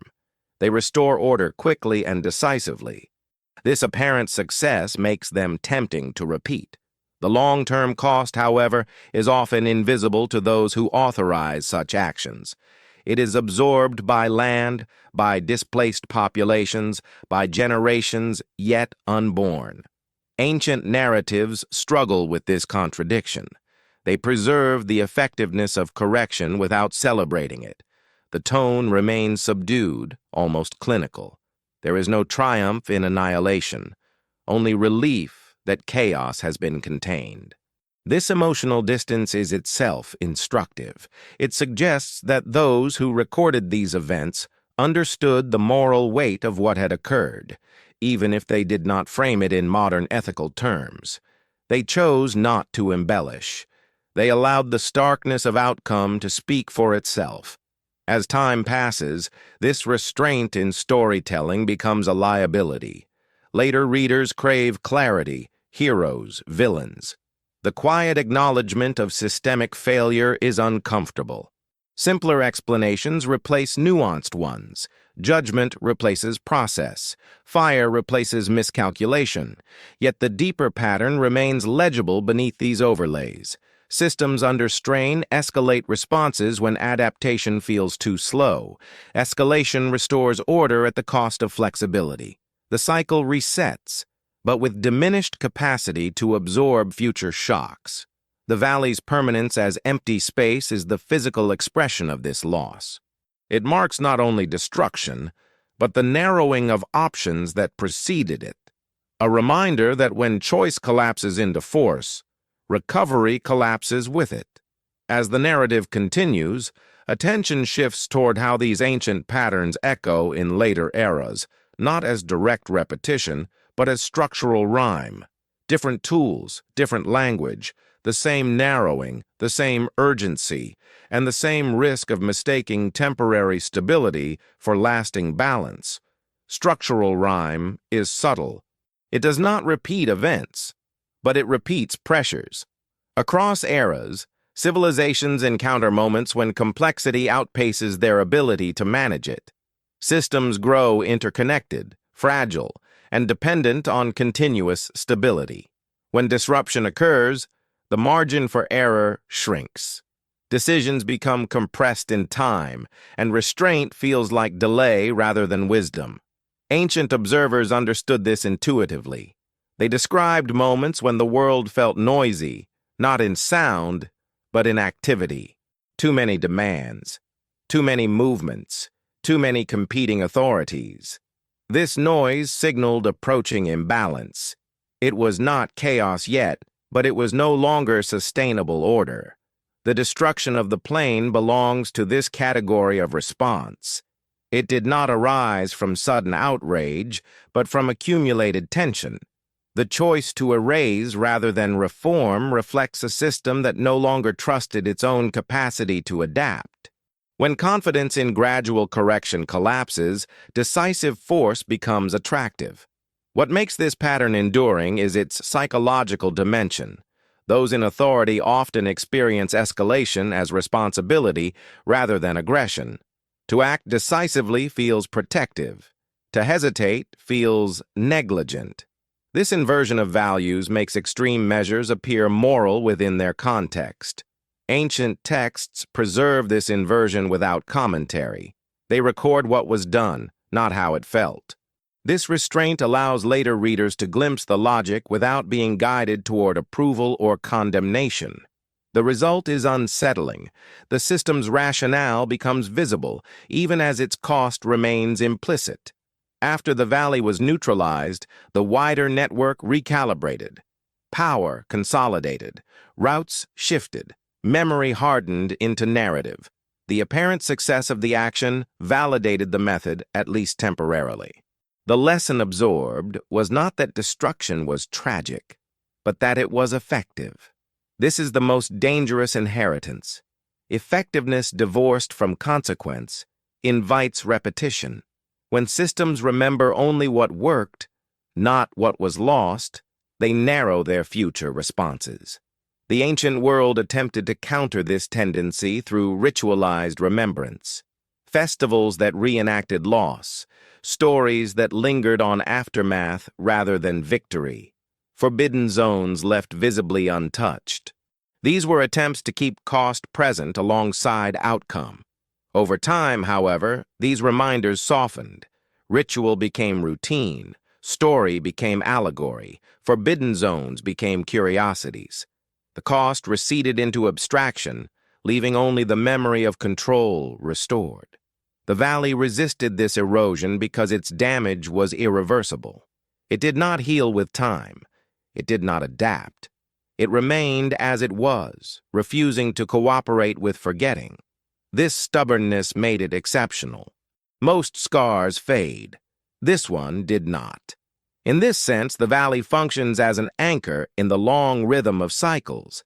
It fixes a moment of excess in place, preventing it from drifting entirely into myth. It reminds each generation, however faintly, that there are points beyond which systems cannot return unchanged. As the narrative approaches its later phases, this reminder becomes increasingly relevant. The tools change, the scale expands, the language evolves. But the underlying pressures remain recognizable. Ancient stories do not offer solutions. They offer orientation. They do not tell us what to do, but what to watch for. Accumulation without adaptation, authority without flexibility, urgency without reflection. When these conditions converge, history suggests that correction follows, whether welcomed or not. The form it takes depends on the choices made before restraint collapses. The destruction of the plain stands as a record of one such collapse, not as prophecy, but as precedent, a quiet marker in the landscape, reminding those who pass nearby that some forms of stability are purchased at a cost that endures far longer than the moment of decision. A cost that endures longer than the moment of decision is difficult for any system to fully grasp. Ancient cultures sensed this, even if they lacked language for cumulative consequence. They understood that some actions echo not because they are remembered, but because they alter conditions permanently. Once altered, those conditions shape every choice that follows, often invisibly. The valley embodies this principle with unusual clarity. Its sterility is not dramatic anymore. It has settled into the background of the region, influencing movement and settlement quietly. People pass around it without thinking about why. The original decision no longer needs to be justified. Its effects have become normal. This normalization is the final stage of catastrophe. When consequence becomes landscape, it no longer feels like consequence at all. It feels like the way things are. This is why ancient warnings emphasized early recognition rather than aftermath.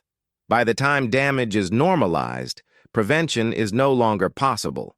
Sumerian thought held that the most dangerous moment in any cycle was not collapse, but complacency after correction.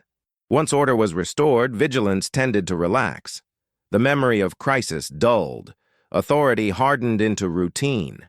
Systems resumed growth under the assumption that balance had been secured. This assumption is always temporary. The same forces that drove imbalance before continue to operate. Population expands. Complexity increases. Resources strain. Without continuous adjustment, stability erodes again, quietly and predictably. The ancient insistence on cyclical time reflects this understanding. There was no final correction, no permanent solution, only intervals of relative balance between disruptions. The goal was not to eliminate catastrophe, but to recognize its approach early enough to minimize damage. In this framework, the destruction of the plane was both failure and lesson. Failure because adaptation did not occur in time. Lesson because its aftermath provided enduring guidance. The land became a teacher more reliable than any text. As later civilizations encountered their own moments of strain, they unknowingly repeated the same calculations. How much force is too much? How long can instability be tolerated? When does restraint become risk? These questions persist because they have no fixed answers. They must be revisited in every age. The danger arises when past answers are mistaken for universal ones. What worked once may not work again. What restored order in one context may amplify collapse in another. Ancient narratives hint at this by refusing to prescribe solutions. They describe outcomes, not strategies. The valley's role in this larger story is therefore not instructional in the usual sense. It does not tell future societies what to do. It shows them what happened when a particular choice was made under particular conditions. The interpretation is left open, deliberately. As the narrative moves toward its later reflections, the focus shifts away from ancient actors and toward the listener, not as judge, but as participant in the same long rhythm. The question becomes less about what destroyed the plane, and more about what kinds of decisions create landscapes that cannot be easily undone. The ancient world believed that every generation stood at the edge of repetition. Whether repetition occurred depended not on fate, but on attention. On the ability to recognize pressure before urgency narrowed options beyond repair. The valley remains, patient and unchanged, not as an accusation, but as a reference. It does not demand belief. It offers perspective. And it waits, as it always has, for those willing to notice when the ground beneath familiar systems begins to feel less stable than it once did. When the ground beneath familiar systems begins to feel unstable, ancient narratives suggest that the most important responses are rarely dramatic. They are quiet acts of recognition, acknowledging strain, slowing expansion, accepting limits before they are enforced. Yet these responses are also the hardest to sustain because they offer no immediate reward and no visible triumph. In the ancient world, catastrophe was understood as a kind of correction applied when recognition failed. This correction did not arrive gently.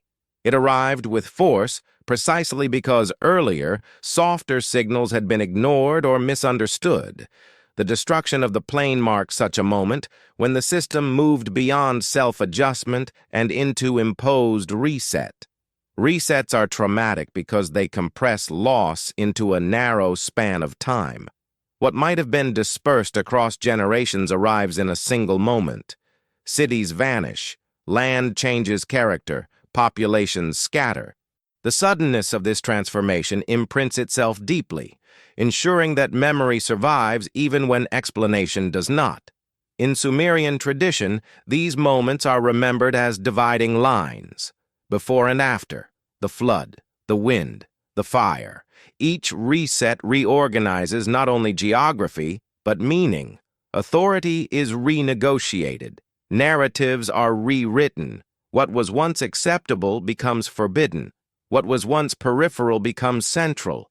The destruction of the plane fits this pattern of division. After it, the region's role shifts permanently.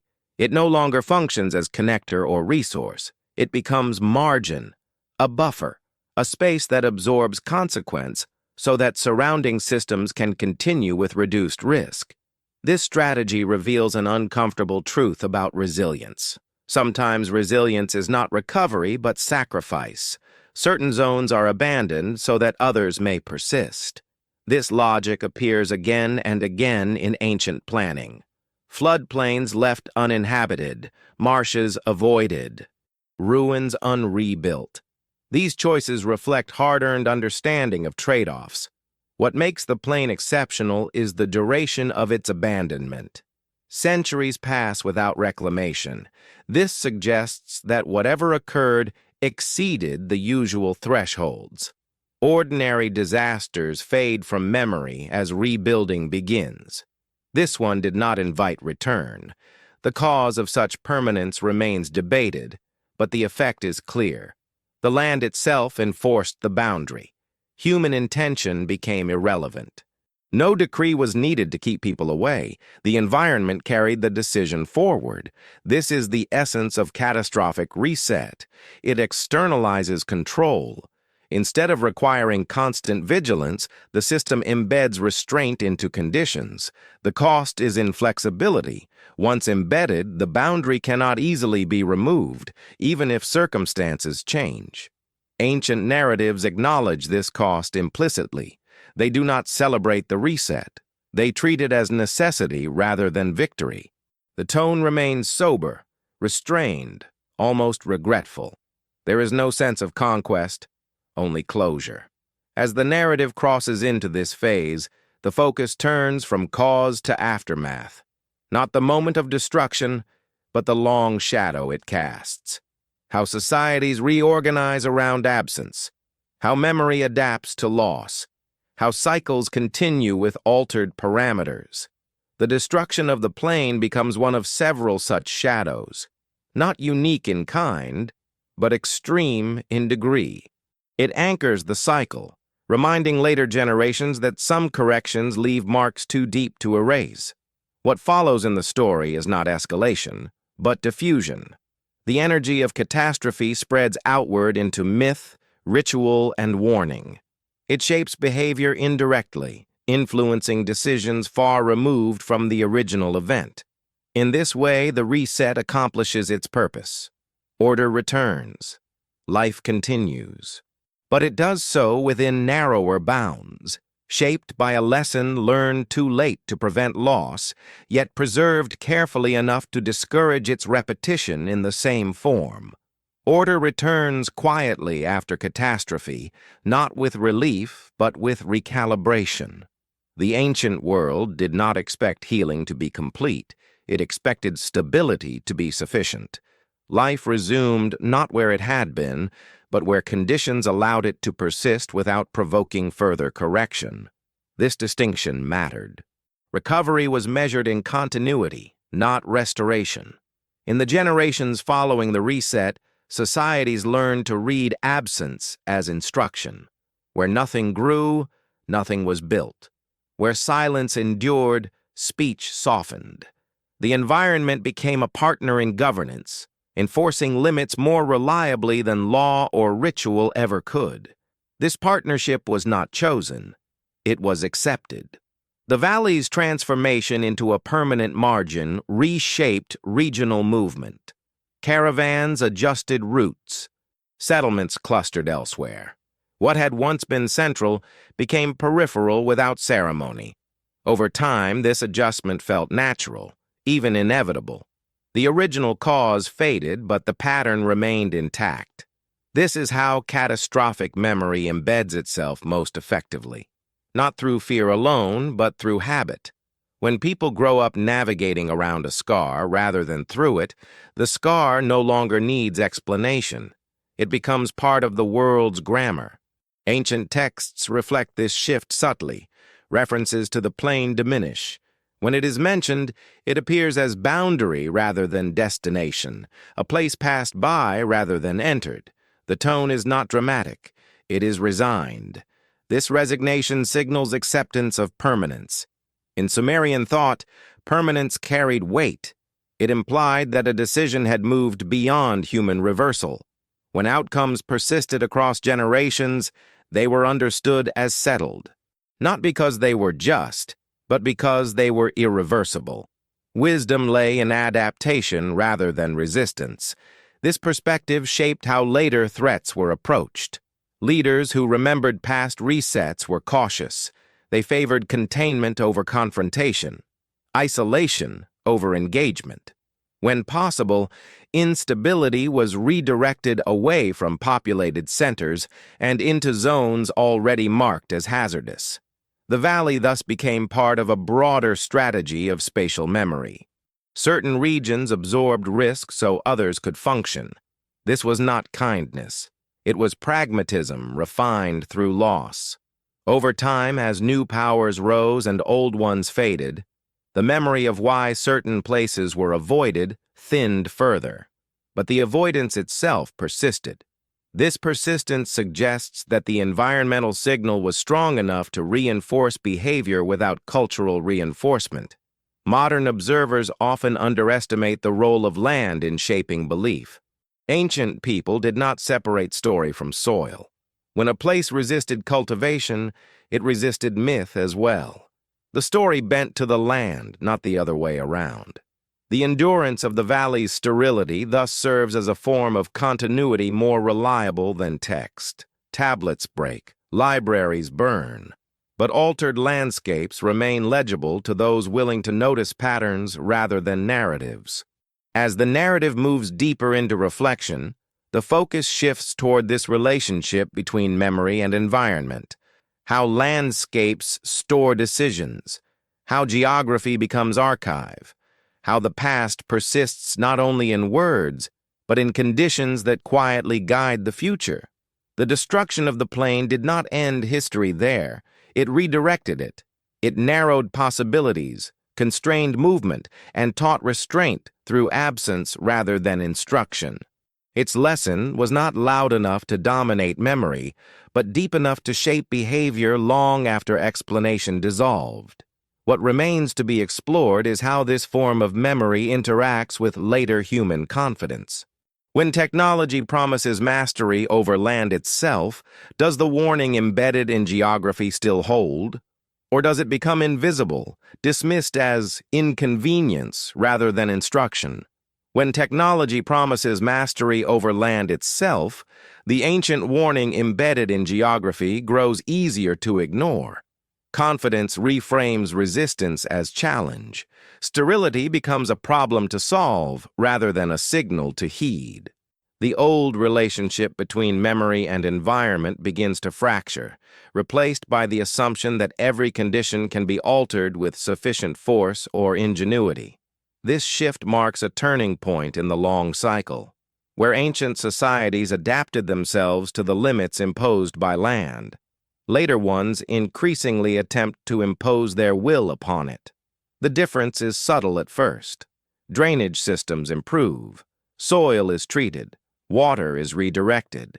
Each success reinforces the belief that boundaries are temporary rather than fundamental.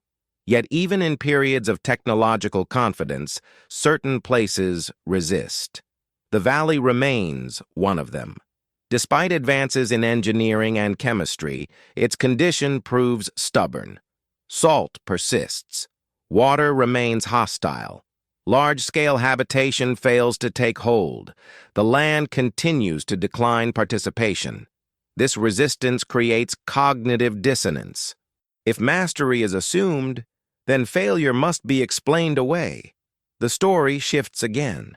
The valley becomes a curiosity, a geological oddity, a biblical metaphor, anything except a reminder of irreversible consequence.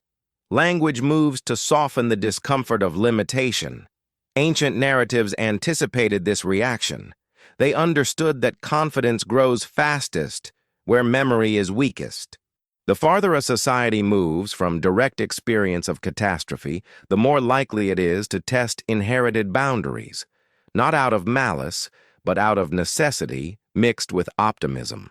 In this phase of the cycle, warning signs reappear in different forms. Resource strain, environmental degradation, accelerated extraction. Systems grow efficient but brittle. Flexibility diminishes as dependence increases. These are modern expressions of the same pressures ancient observers once described as noise. The destruction of the plain was an early confrontation with brittleness. A system optimized for growth failed to adapt under strain. The response was to remove an entire zone from participation. This solution was effective, but costly. Its cost endured longer than its benefit. Modern systems often lack the option of such removal. Interconnection makes isolation difficult. Damage in one area propagates rapidly. The margin for sacrifice narrows. This reality makes ancient lessons both more urgent and harder to apply. The valley's continued refusal to recover serves as a quiet counterpoint to narratives of total control. It suggests that some consequences, once embedded, outlast the technologies designed to overcome them. This is not defeatism. It is recognition of scale. Ancient people did not believe humans were powerless. They believed power had shape and limit. To exceed those limits invited correction. Modern frameworks often reverse this assumption, treating limits as challenges rather than signals. The risk lies not in ambition, but in the absence of restraint. As the narrative moves forward, the tension between ancient restraint and modern confidence becomes more pronounced. The story of the plane shifts from historical episode to mirror, not because the same event will repeat, but because the same dynamics are visible beneath different surfaces. The valley waits within this tension. It does not argue. It does not adapt. It remains what it became, carrying forward a decision made long ago. Whether that decision is understood as divine, technological, or systemic matters less than the fact that its consequences persist. The next movement of the story turns inward, away from land and toward human perception itself. How memory is filtered, how warning becomes background, and how cycles continue not because they are forgotten entirely, but because they are recognized too late to prevent repetition. Recognition that arrives too late is one of the quiet tragedies threaded through ancient memory. It is not ignorance that drives repetition, but delay. People often sense imbalance long before it becomes undeniable, yet they hesitate to act because action threatens comfort, identity, and the structures that provide meaning. Ancient narratives return to this hesitation again and again, treating it as the true threshold where cycles turn. The story of the plane preserves this moment in compressed form. There is warning, but it is brief. There is opportunity to leave, but it is narrow. Those who hesitate are not portrayed as evil. They are portrayed as ordinary, bound by attachment to place, habit, and familiarity. The cost of delay is not framed as punishment, but as exposure. This framing is crucial. It suggests that catastrophe does not require malice. It requires only immobility at the wrong moment. When conditions shift faster than perception, survival favors movement over understanding. Ancient cultures encoded this insight deeply, not to glorify flight, but to acknowledge reality. Over time, this lesson becomes uncomfortable. Cultures prefer narratives where virtue determines outcome. Situational survival undermines moral certainty. To resolve this tension, later retellings emphasize judgment over timing, ethics over alignment. The result is a story easier to teach, but less accurate to lived experience. Yet the older layer remains visible. Instructions focus on direction, elevation, and speed rather than repentance. The land itself is treated as hazardous, not offended. These details point toward an event governed by physical conditions rather than moral assessment. This distinction matters because it reframes responsibility. If catastrophe is purely moral, prevention lies in behavior. If it is systemic, prevention lies in attention and adaptation. Ancient records suggest both were acknowledged, but adaptation was prioritized when consequences became irreversible. The valley embodies the cost of failing to adapt in time. Once altered, it no longer offers choice. The moment for decision passes quickly. Afterward, only boundaries remain. Modern societies encounter similar moments, though they often lack the language to recognize them as such. Warning signs are debated. Thresholds are disputed. Action is postponed in favor of further analysis. By the time consensus forms, options have narrowed. Ancient cultures accepted uncertainty more readily. They did not wait for complete understanding before acting. This willingness to move without full explanation was not recklessness. It was survival learned through repetition. The destruction of the plain thus serves as a distilled memory of urgency, not panic but decisiveness under incomplete information. This quality is difficult to sustain in stable periods, when delay carries little apparent cost. It becomes visible only when systems begin to strain. As the narrative approaches its final movements, attention shifts toward this human dimension. Not gods, not weapons, not even land, but perception. How quickly do people recognize change? How willing are they to release what no longer fits? How deeply do they trust inherited warnings when direct evidence feels distant? The ancient world left behind many answers, but it left behind clearer questions. When is it time to move? What signals matter most? And how much must be understood before action becomes necessary? The valley does not answer these questions. It simply marks the place where hesitation met consequence. A quiet reminder that some decisions cannot be revisited, and some moments, once past, become landscape rather than choice. When moments become landscape rather than choice, the weight of decision transfers from the present into the future. Ancient cultures understood this transfer instinctively. They knew that actions taken under pressure would shape conditions long after the reasons for those actions were forgotten. This awareness infused their stories with restraint, even when those stories described overwhelming force. The destruction of the plain is remembered not for the decision itself, but for what followed. The land became altered beyond easy repair. Human presence withdrew. Time passed without restoration. This sequence mattered more than the initial act, because it demonstrated how quickly agency could vanish once thresholds were crossed. In ancient thinking, this loss of agency was the true danger. Catastrophe was frightening, but finality was worse. A storm passes. A war ends, but a poisoned land persists, enforcing limits long after memory fades. Such persistence was treated with deep respect, bordering on fear. This respect shaped how later generations interpreted the event. They did not attempt to reclaim the plain through force or ingenuity. They accepted its condition as settled. This acceptance was not resignation. It was recognition that some outcomes exceed human correction. Modern frameworks struggle with this idea. The belief in continuous improvement resists finality. Damage is seen as temporary, problems as solvable given time and effort.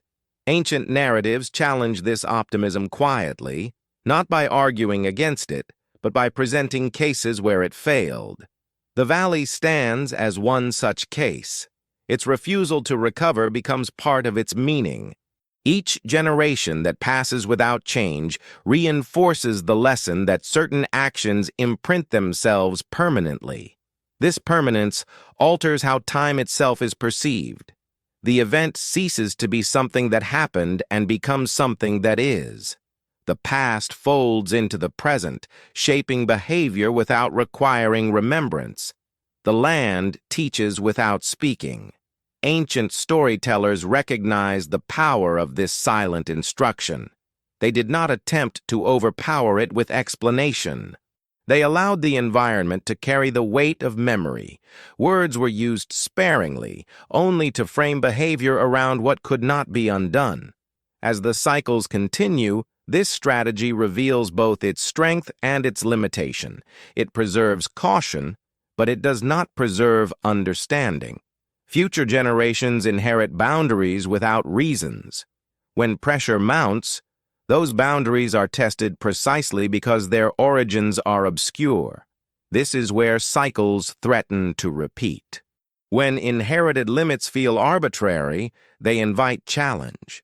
Without the memory of consequence, restraint weakens. The same dynamics that led to the original correction begin to reassemble. Ancient narratives often end before this repetition, not because it never occurred, but because the telling itself was meant to interrupt it.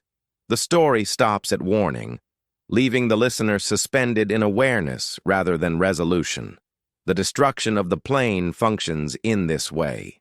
It offers no closure, no restoration, no redemption arc. It leaves the listener with absence and unease. This discomfort is intentional. It is meant to linger, shaping perception subtly over time. As the narrative approaches its final phase, the focus turns toward this lingering effect. How unease travels across generations. How silence communicates more effectively than explanation, and how the most enduring lessons are often those that resist being fully understood. The valley remains, unchanged and unyielding, not as an answer to ancient questions, but as a boundary set into the world itself. It waits, as it always has, for those moments when confidence gives way to doubt, and when inherited warnings feel suddenly relevant once more. When inherited warnings suddenly feel relevant again, it is rarely because the past has returned. It is because the present has arrived at a familiar shape. Ancient narratives suggest that this recognition is often quiet, almost private. It does not announce itself with certainty, but with a subtle sense of alignment between what is happening now and what once happened before. This alignment does not require belief in ancient causes. It requires only awareness of pattern. Systems grow dense, decisions accelerate, margins shrink. The tolerance for error disappears. Under these conditions, even small miscalculations can cascade into irreversible outcomes. The ancient world watched for this compression of choice as carefully as it watched the sky. The destruction of the plain occurred at such a point of compression. Options that once existed no longer did. Negotiation gave way to enforcement. Adaptation gave way to removal. The land itself became the instrument of resolution, carrying forward a decision made under pressure. What makes this moment enduring is not its violence, but its clarity. It shows what happens when restraint fails and urgency takes control. The aftermath strips away narrative comfort, leaving only altered conditions and enforced boundaries. This starkness is why the event continues to resonate across time. Ancient cultures did not expect future generations to remember details. They expected them to recognize situations. The warning was not embedded in facts, but in form. When choices narrow too quickly, when authority centralizes to maintain control, when removal replaces reform, the pattern has begun to repeat. The valley's continued existence reinforces this recognition.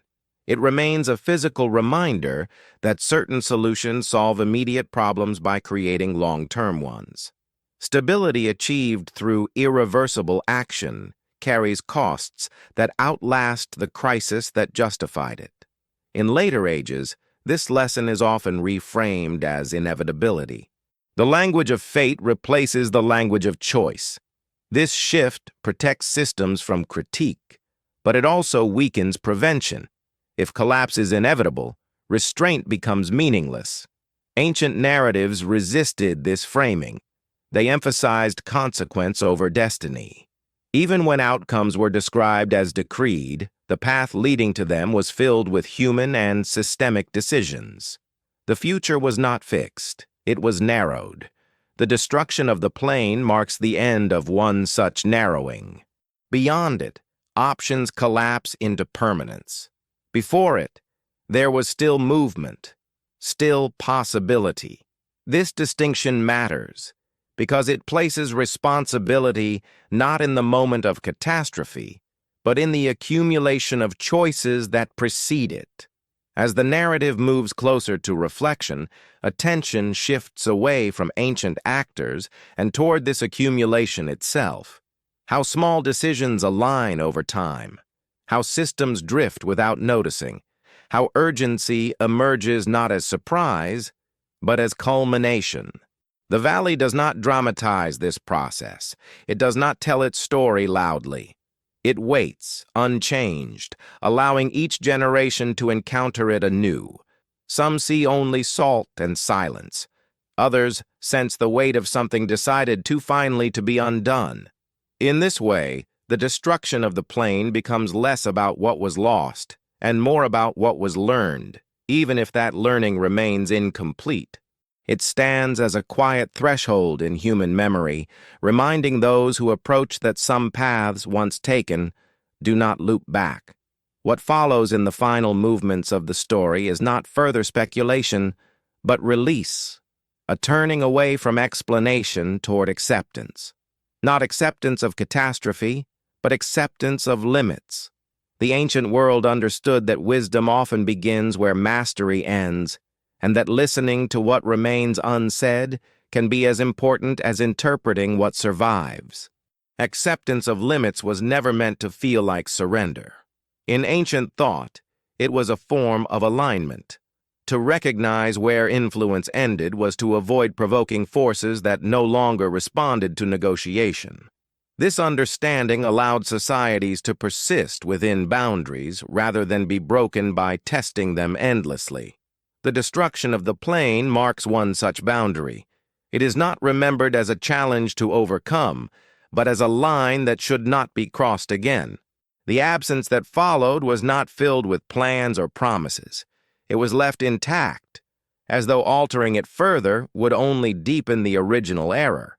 This restraint contrasts sharply with later impulses to reinterpret catastrophe as opportunity. The ancient world did not believe every scar concealed potential. Some scars were warnings meant to remain visible. Healing them prematurely risked reopening what had been sealed for a reason no longer fully understood. In Sumerian memory, this idea appears in descriptions of forbidden knowledge. Certain tools, names, and actions are restricted not because they are evil, but because their consequences extend beyond immediate control. To know them is to carry responsibility across generations. To use them lightly is to invite imbalance. The evil wind belongs to this category. It is not described as triumph, but as necessity. Its use is debated, delayed, and regretted. Once unleashed, it cannot be recalled. The land bears the burden so that the system may continue. The valley's persistence as empty space reflects this logic. It absorbs the memory of excess so that other regions can function without carrying it consciously.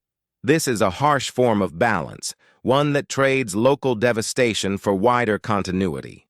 Ancient narratives do not shy away from this harshness. They record it without justification, allowing the listener to feel its weight without being told how to judge it. This openness is rare. It invites reflection rather than allegiance. As cycles progress, this invitation becomes more difficult to accept. Distance dulls empathy for the past. Confidence grows. The temptation to revisit old boundaries increases, especially when pressure mounts and options appear limited. Yet the valley resists reinterpretation. Its condition does not soften. It does not reward effort. It remains indifferent to human intent. This indifference is its message. Some outcomes exist outside the realm of negotiation. In this sense, the destruction of the plain is not only a historical event, but a demonstration of scale.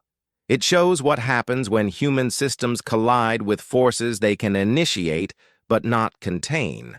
The lesson is not that such forces should never exist, but that their use reshapes reality beyond the moment of choice. As the narrative approaches its final act, attention turns toward release rather than resolution. Ancient storytellers understood that some truths could not be integrated fully without harm. They offered instead a space for contemplation, allowing unease to coexist with continuity. The valley offers this space still. It does not resolve the tension between power and restraint. It holds it. It allows each generation to approach, consider, and step back, carrying away not certainty, but awareness. What remains is not an answer to what destroyed the plain, but a quieter understanding of why its memory was preserved the way it was. Not to explain the past completely, but to slow the future just enough to prevent the most irreversible choices from being made again without reflection. To slow the future without halting, it was the quiet ambition of ancient memory. The goal was never to stop change, but to temper it, to give movement a rhythm that did not outrun consequence. This is why the final echoes of catastrophic stories are not commands, but pauses. They ask the listener to linger in awareness, rather than rush toward conclusion. The destruction of the plane rests within this pause. It does not resolve into clarity. It does not settle into certainty. Instead, it remains slightly unresolved, like a question left deliberately unanswered. Ancient storytellers understood that resolution invites forgetting. Unease invites remembrance. As centuries passed, the event's details thinned, but its shape endured. Fire from above, sudden erasure, land rendered hostile, withdrawal as the only viable response. These elements persisted because they carried behavioral value even when their origin was obscured. They trained attention rather than belief. This training was subtle. It did not dictate how to think, but how to respond when familiar patterns reappeared, when urgency narrowed options, when authority hardened, when removal seemed easier than reform.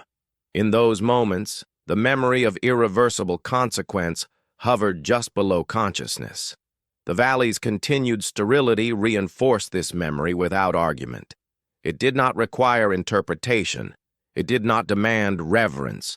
It simply remained unchanged, an environmental echo of a decision made long ago under pressure. This consistency made it more reliable than text. Ancient cultures trusted such consistency. They believed the world itself recorded truth more faithfully than language. Land, sky, and water were considered archives that could not be easily rewritten. Stories aligned themselves with these archives rather than attempting to replace them. This alignment is why the destruction of the plane survived across cultures that otherwise shared little. Each inherited the event through its own framework, but all preserved the same response: distance, silence, avoidance.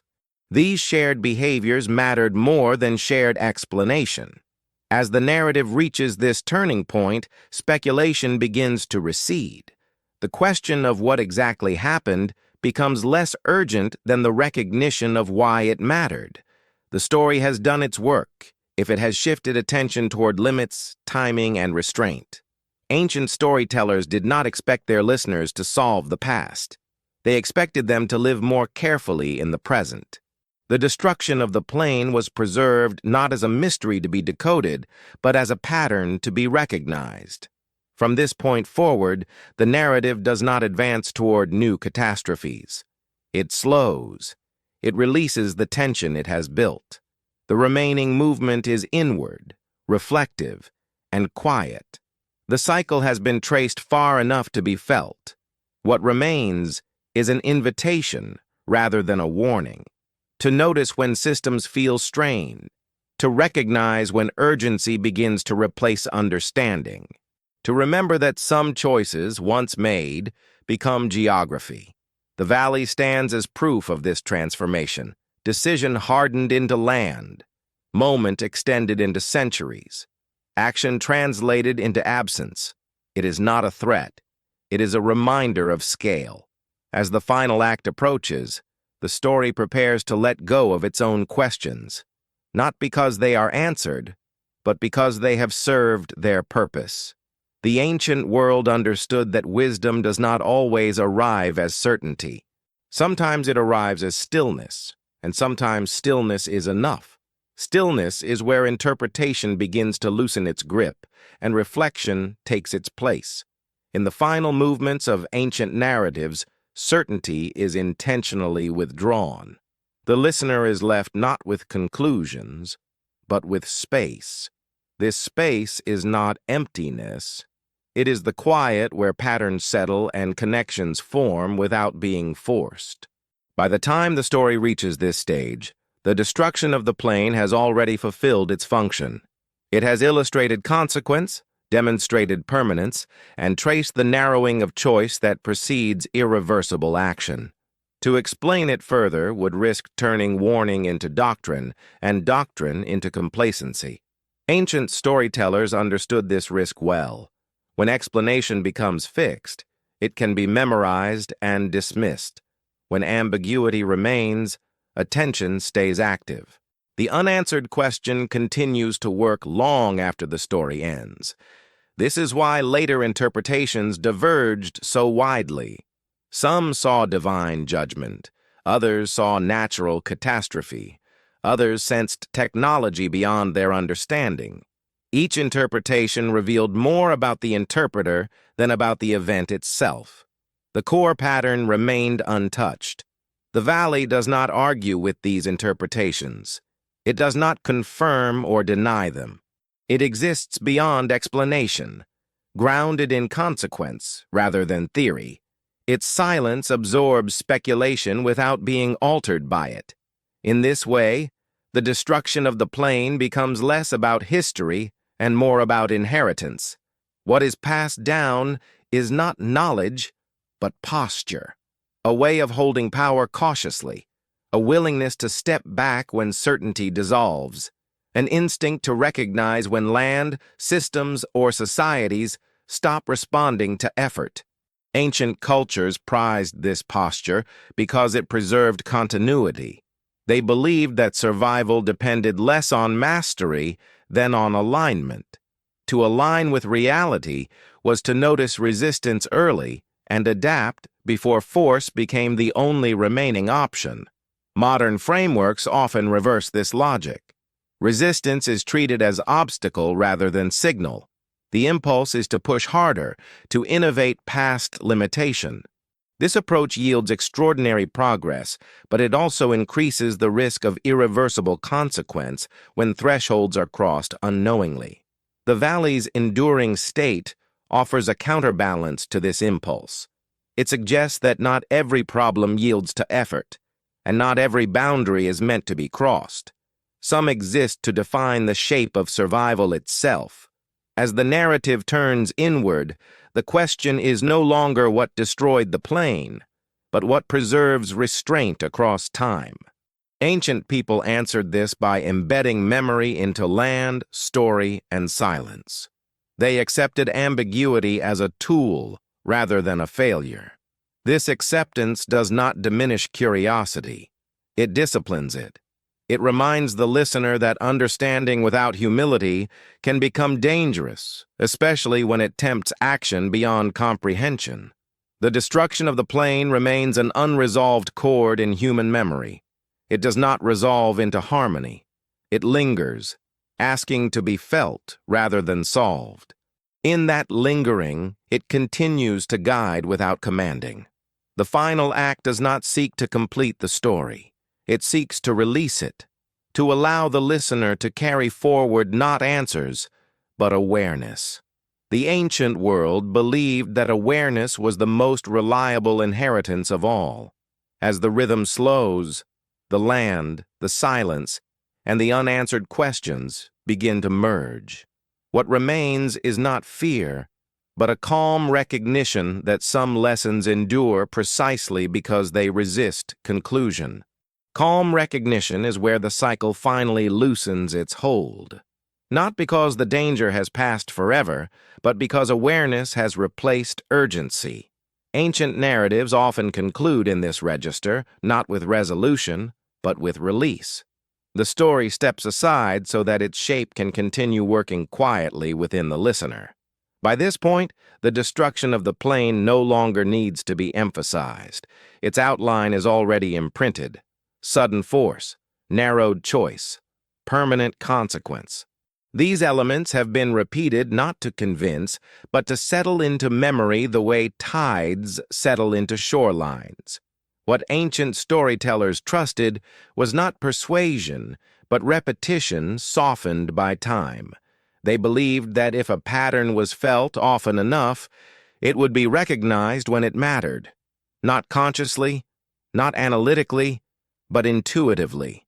Recognition would arrive as hesitation, as pause, as an inexplicable sense that something familiar was unfolding again. This is the function of unresolved stories. They do not close the mind. They keep it slightly open, receptive to resonance. When the present begins to echo the past, the echo is noticed not as history, but as alignment. The valley's silence supports this process. It offers no distraction, no narrative flourish. It simply remains what it became. In doing so, it provides a stable reference point across generations that otherwise experience constant change. The world shifts, beliefs evolve, empires rise and fall. The land does not respond. Ancient cultures placed great trust in such non-responsive spaces. They saw them as anchors against excess interpretation. Where words could be bent, land could not. Where stories could be reshaped, soil retained its condition. This reliability made geography a teacher more patient than any text. As the final reflections approach, the emphasis moves fully away from explanation. The desire to pin down cause gives way to appreciation of effect. Not because cause is unimportant, but because effect is what shapes lives.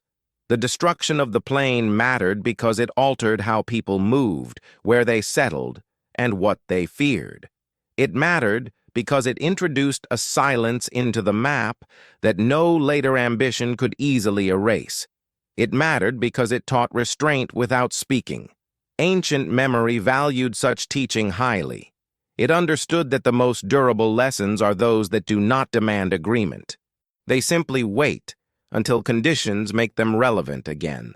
The listener now stands in that waiting space, not asked to believe, but invited to notice, to feel how the story has slowed their attention, widened their sense of time, and softened the need for certainty.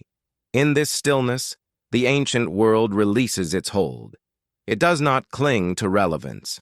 It trusts that cycles will continue, and that awareness, once planted, will surface when needed. The valley remains part of that trust, a quiet witness to decisions made long ago, a reminder that some actions extend beyond their moment, becoming part of the structure within which future choices must be made. As the rhythm continues to slow, the narrative prepares to conclude, not with an ending, but with an opening, a space where reflection replaces explanation, and where the past and present overlap gently, without urgency, without demand, and without fear. Without urgency, reflection becomes gentler.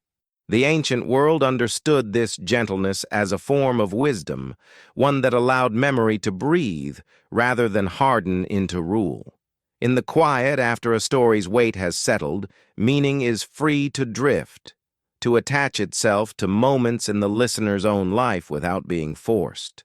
The destruction of the plain, when viewed from this distance, no longer feels like a warning shouted across time.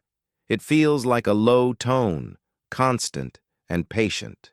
A frequency that can be tuned out during periods of confidence, yet returns clearly when conditions begin to feel strained again.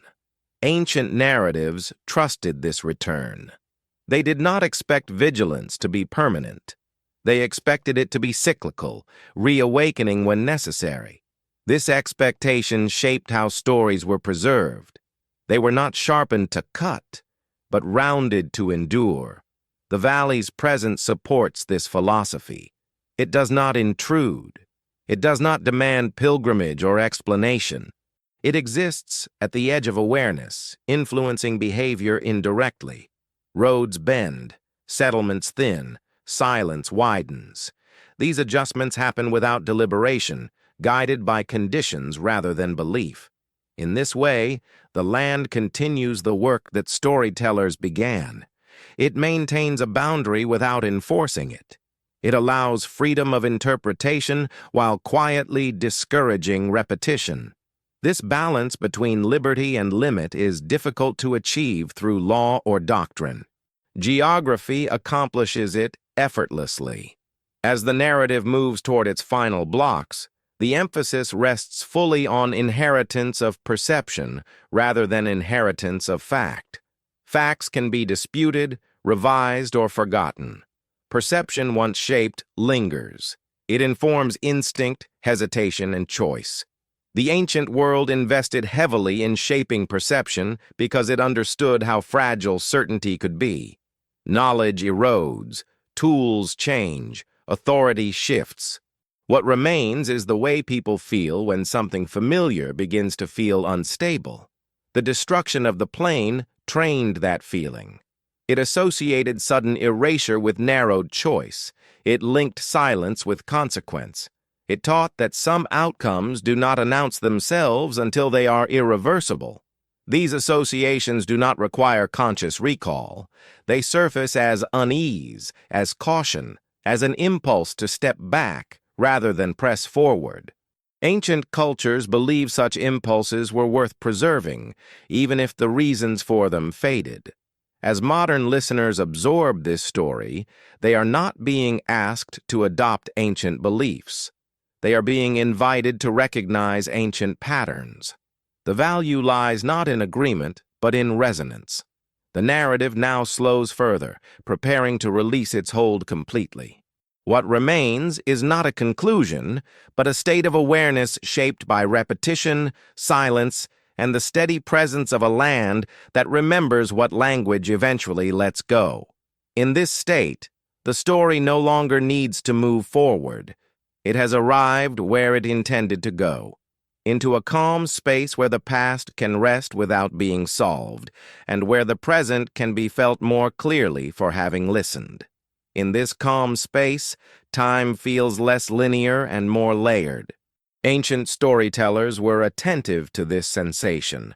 They believed the past did not disappear behind the present, but settled beneath it, forming a foundation that could be felt even when it could no longer be named.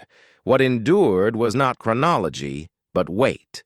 The destruction of the plane rests within this deeper layer of time. It does not press upward demanding attention. It supports awareness quietly, like bedrock beneath shifting ground. One can walk across the surface of history without noticing it, until pressure causes the surface to crack and the deeper layer reveals itself. This is how ancient memory was meant to function, not as constant reminder, but as reserve, something drawn upon when ordinary explanations fail, when familiar solutions no longer work, when effort produces resistance instead of progress. The valley's stillness mirrors this reserve. It offers no signal unless approached closely. From a distance, it appears empty, even unremarkable.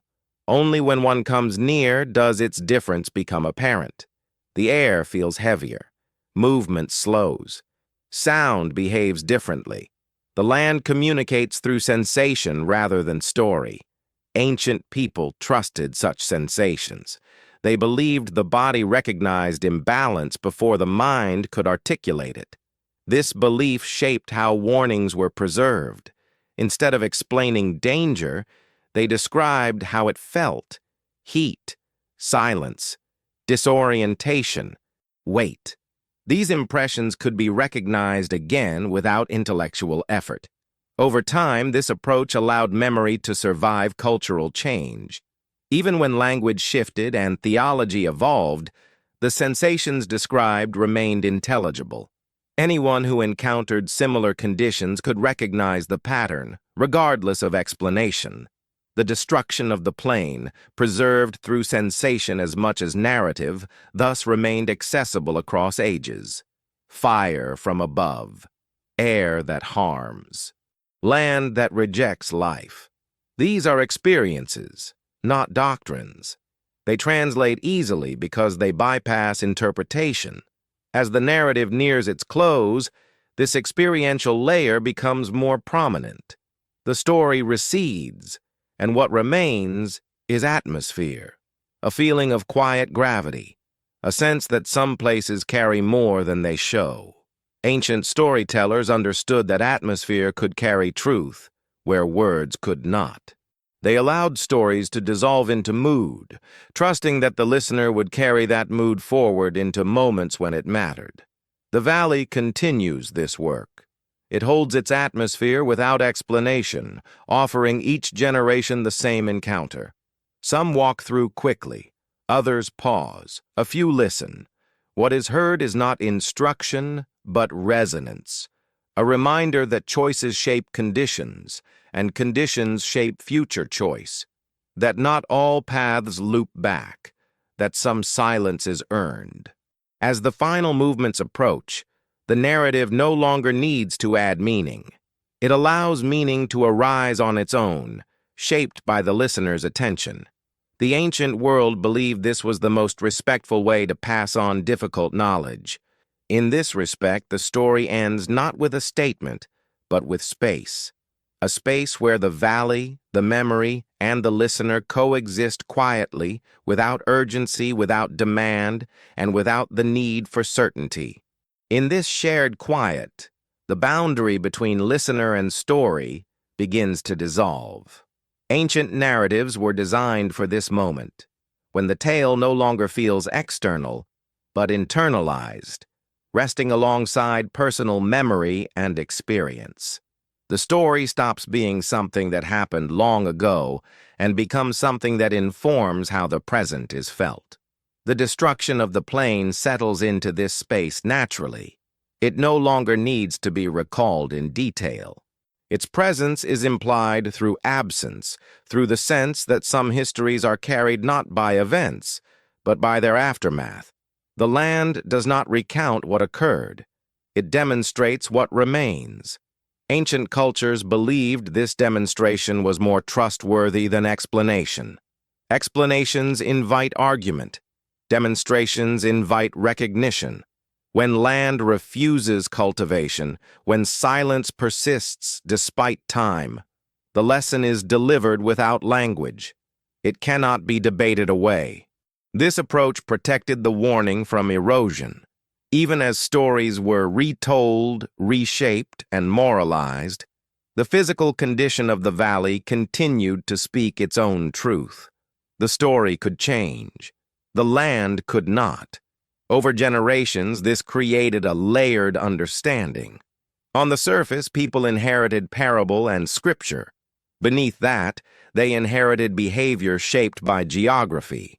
The two did not always agree, but they reinforced the same outcome: avoidance, distance, respect for an unseen boundary.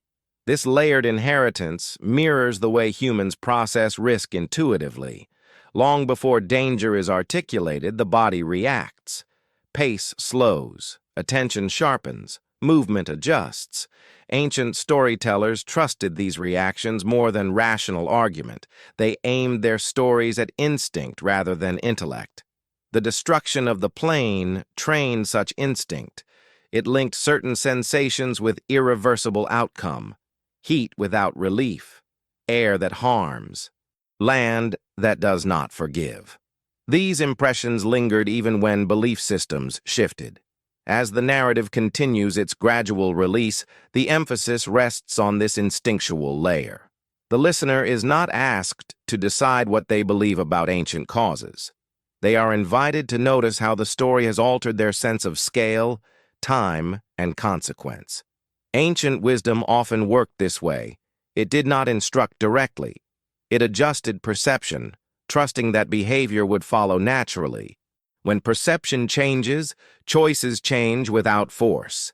The valley's role in this process remains quiet and consistent. It does not accuse. It does not persuade. It simply remains as it is, carrying forward a condition shaped by decisions made under pressure long ago. This endurance is its message. Not that catastrophe is inevitable, but that consequence is patient. It waits without urgency. It allows generations to come and go, offering the same lesson repeatedly without altering its tone. As the final blocks approach, the story becomes lighter, not heavier. Its weight has already been transferred. What remains is a gentle awareness, a sense of alignment with something older and slower than individual concern. The ancient world believed that when a story reached this point, it had done enough. It could be set down. Its work would continue without words, carried forward in how the listener moved through the world, attentive to subtle signs and respectful of limits that do not need to be named. When a story can be set down without being forgotten, it has reached its true ending. Ancient narrators measured completion not by resolution, but by quiet integration. The listener no longer needed to hold the story actively. It had become part of the background rhythm, influencing perception without effort. The destruction of the plane arrives naturally at this stage. It no longer feels distant or dramatic. It feels settled, like something that has already shaped the world and no longer requires reaction. This sense of settlement is important. It marks the transition from warning to wisdom. Ancient cultures believed wisdom was not urgency sustained forever, but awareness that could be carried lightly. A person burdened by constant fear becomes reckless in a different way. The goal was not to alarm, but to attune, to cultivate a sensitivity to imbalance that could be activated when needed and rest when not. The valley embodies this balance. It does not dominate attention. It rests quietly at the edge of maps and memory. Only when approached closely does its difference become undeniable. This selective presence is what gives it lasting power. Over centuries, people passed near it without understanding fully why it felt heavy or incomplete. They adjusted instinctively. They lingered less. They built elsewhere. They moved on. No explanation was required. The land guided behavior more effectively than story alone ever could. This is why ancient memory trusted environment so deeply. Stories could be misheard, texts could be lost, but altered landscapes remained legible across generations. They shaped movement, settlement, and imagination without instruction. The destruction of the plain thus became a kind of silent teacher. It taught limits not through punishment, but through persistence. It demonstrated that some decisions echo long after intention dissolves. As the narrative enters its final phase, reflection softens further. There is no need to extract meaning forcefully. Whatever resonance remains will surface naturally when conditions resemble those long past. Ancient storytellers ended their accounts this way deliberately. They stepped back before explanation hardened into certainty.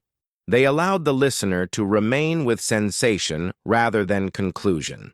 The valley remains with us in this same posture, not as proof, not as threat, but as presence. It does not tell us what to think. It invites us to notice.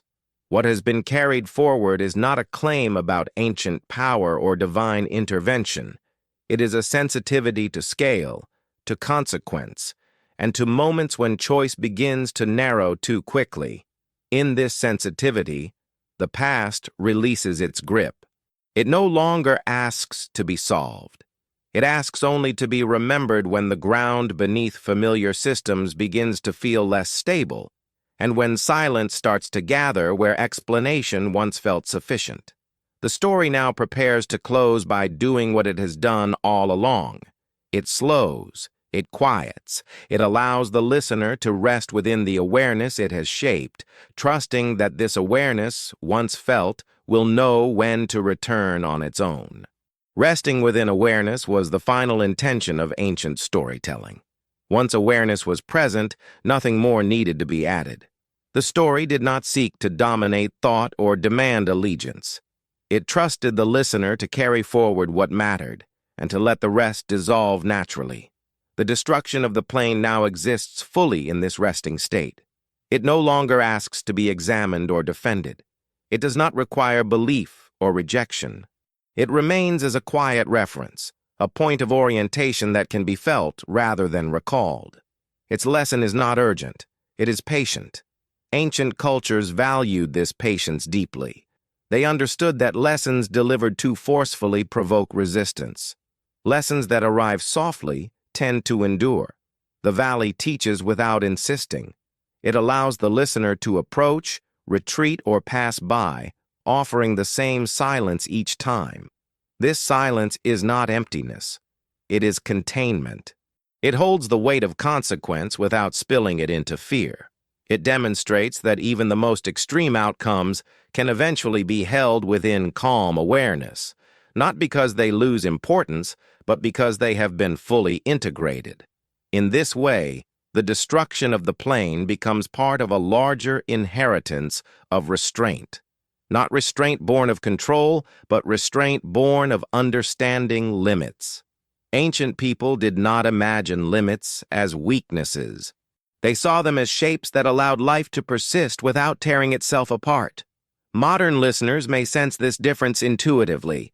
As the story slows, there is no demand to conclude, explain, or resolve. The need to categorize fades. What remains is a gentle attentiveness, a sense of proportion restored. This attentiveness is the true legacy of ancient memory. It does not tell future generations what choices to make. It prepares them to recognize when choices are becoming dangerous, when urgency begins to override reflection, and when silence starts to feel heavier than words. The valley continues to support this preparation. It stands as it has stood for centuries, altered and unresolved, neither healed nor forgotten. Its endurance is not dramatic. It is steady. Ancient storytellers believed steadiness was the surest sign of truth. What lasts without needing reinforcement carries its own authority. The land, more than any text, fulfills this role. As the narrative nears its end, the listener is no longer being guided. The guidance has already been absorbed. What remains is permission to let the story settle fully, to allow its rhythm to slow even further, and to rest in the quiet it has created. The destruction of the plane does not follow us out of the story as a warning. It remains behind, where it belongs, part of the world's deeper structure. What travels forward is not fear, but awareness. And awareness, once present, does not need to be held tightly. It knows when to return. Awareness that knows when to return is the final gift of ancient memory. It does not cling. It does not intrude. It waits until conditions invite it back into focus. This quality made such memory durable across centuries of change, belief, and forgetting. It survived precisely because it did not demand to be carried consciously at all times. The destruction of the plane now rests entirely within this mode of remembrance. It is no longer an event moving through the story. It is a presence beneath it, shaping tone rather than content. Its influence has shifted from narrative to atmosphere, from explanation to orientation. Ancient storytellers trusted this shift. They believed that once awareness settled into the listener's perception, the story itself could recede without loss. What mattered had already been transmitted. Not information, but alignment. This alignment is subtle.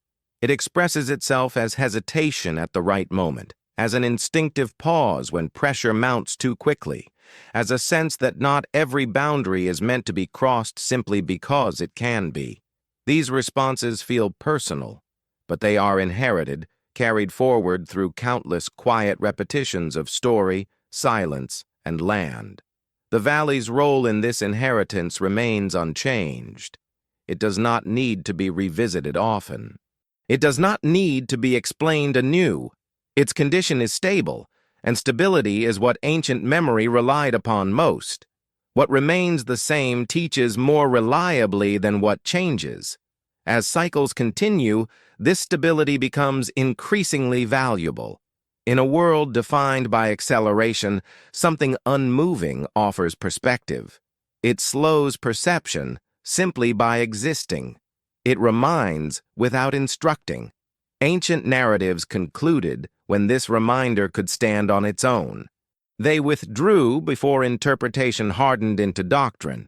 They allowed the listener to leave with a softened sense of scale, rather than a fixed conclusion. The destruction of the plane, preserved in this way, avoids becoming spectacle or slogan. It remains unresolved and therefore useful. It continues to shape awareness long after curiosity has moved on. In the final act of the story, nothing new needs to be added. The work now belongs to the listener's own rhythm of recognition. The ancient world trusted this rhythm more than certainty. What remains is not a theory about the past, but a quiet readiness for the present. A sense that some outcomes endure far beyond their moment, and that restraint, once learned, can persist even when the reasons for it fade. The story has reached the place where it can be released completely, not because it is finished, but because it no longer needs to be held.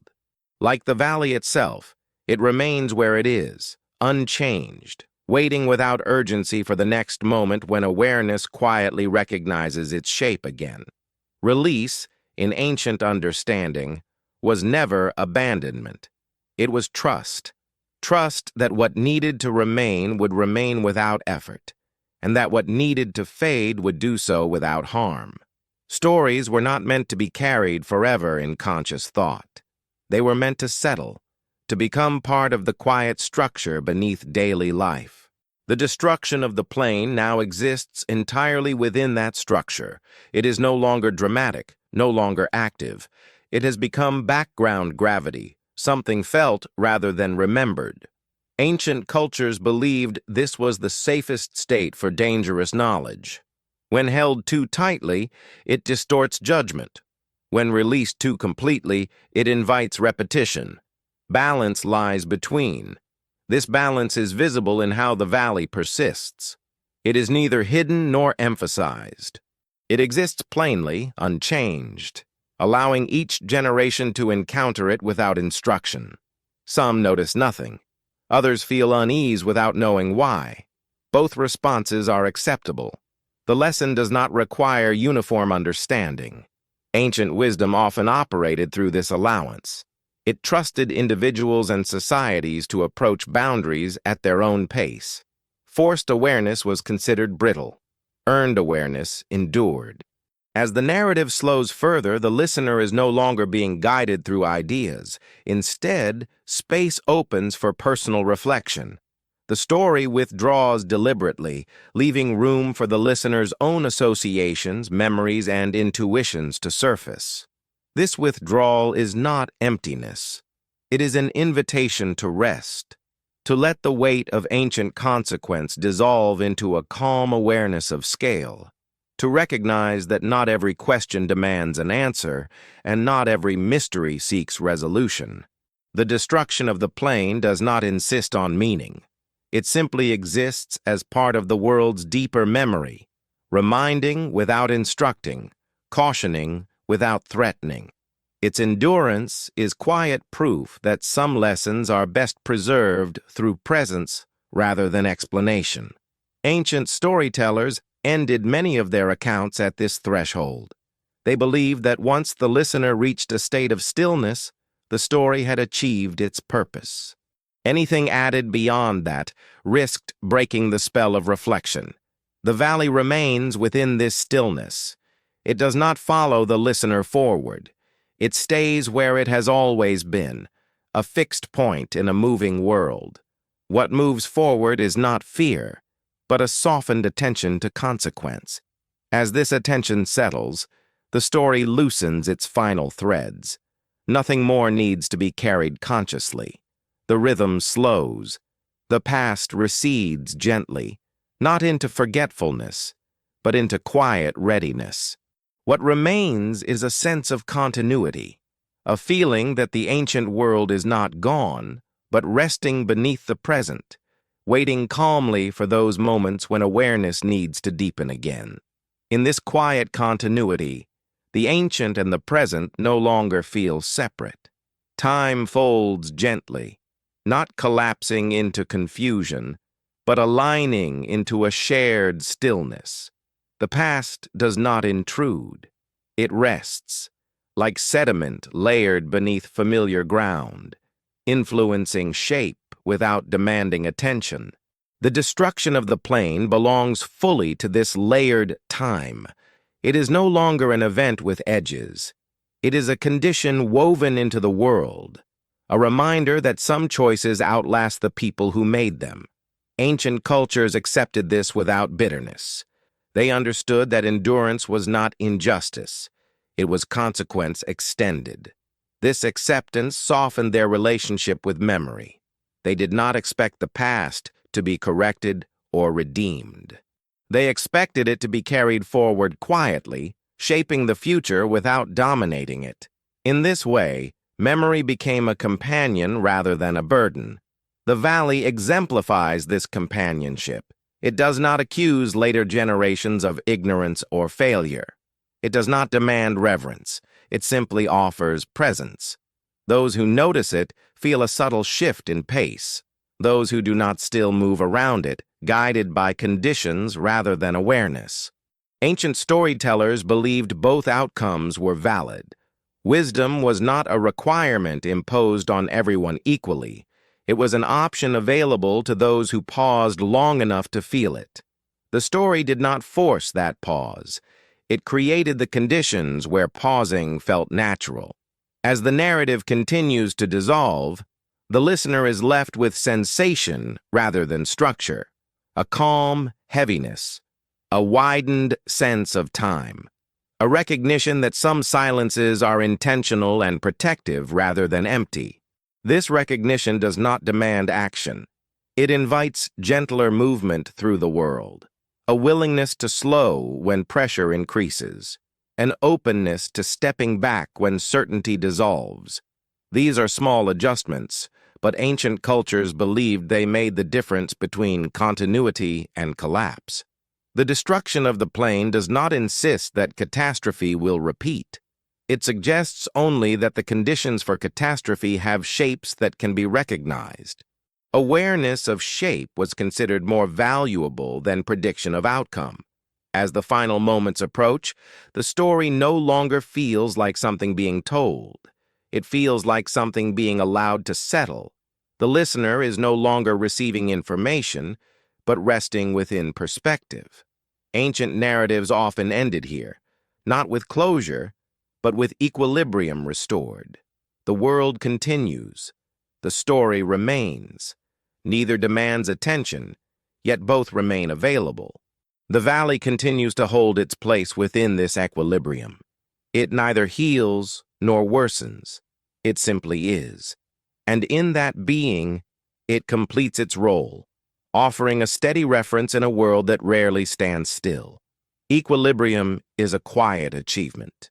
It does not announce itself, and it does not insist on recognition. It is felt most clearly when movement slows and the need to decide recedes. Ancient cultures valued this state not as an ending, but as a return to balance after strain. When equilibrium arrived, stories withdrew, allowing life to continue without instruction.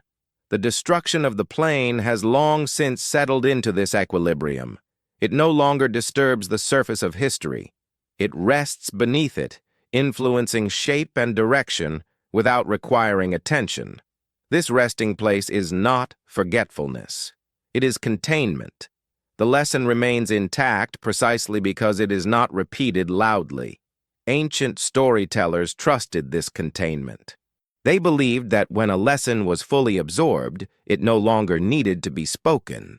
Silence became proof of understanding. The story's absence was itself a sign that balance had returned. For the listener, this moment feels like release. The questions that once pressed for answers soften. Curiosity gives way to acceptance. The need to resolve yields to the comfort of recognizing pattern without naming it. This is the state the narrative has been guiding toward all along. The valley remains as it has always been, unchanged and patient. It does not seek relevance. It does not seek explanation. It waits, knowing that time will bring conditions where its quiet message becomes useful again. Ancient cultures believed such patience was a form of wisdom beyond human reach. To wait without urgency, to remain without decay, to teach without speaking. The land achieved what language could not. As the story approaches its final breath, There is nothing left to add. The rhythm has slowed to the point where movement feels optional. Reflection has replaced inquiry. Awareness has replaced conclusion. What remains is a gentle alignment with something older than explanation. A sense that the past, when allowed to rest, offers more guidance than when it is forced to speak. The destruction of the plane has become part of that guidance, not as event, but as presence. The listener is free now to let the story go completely. It will not vanish.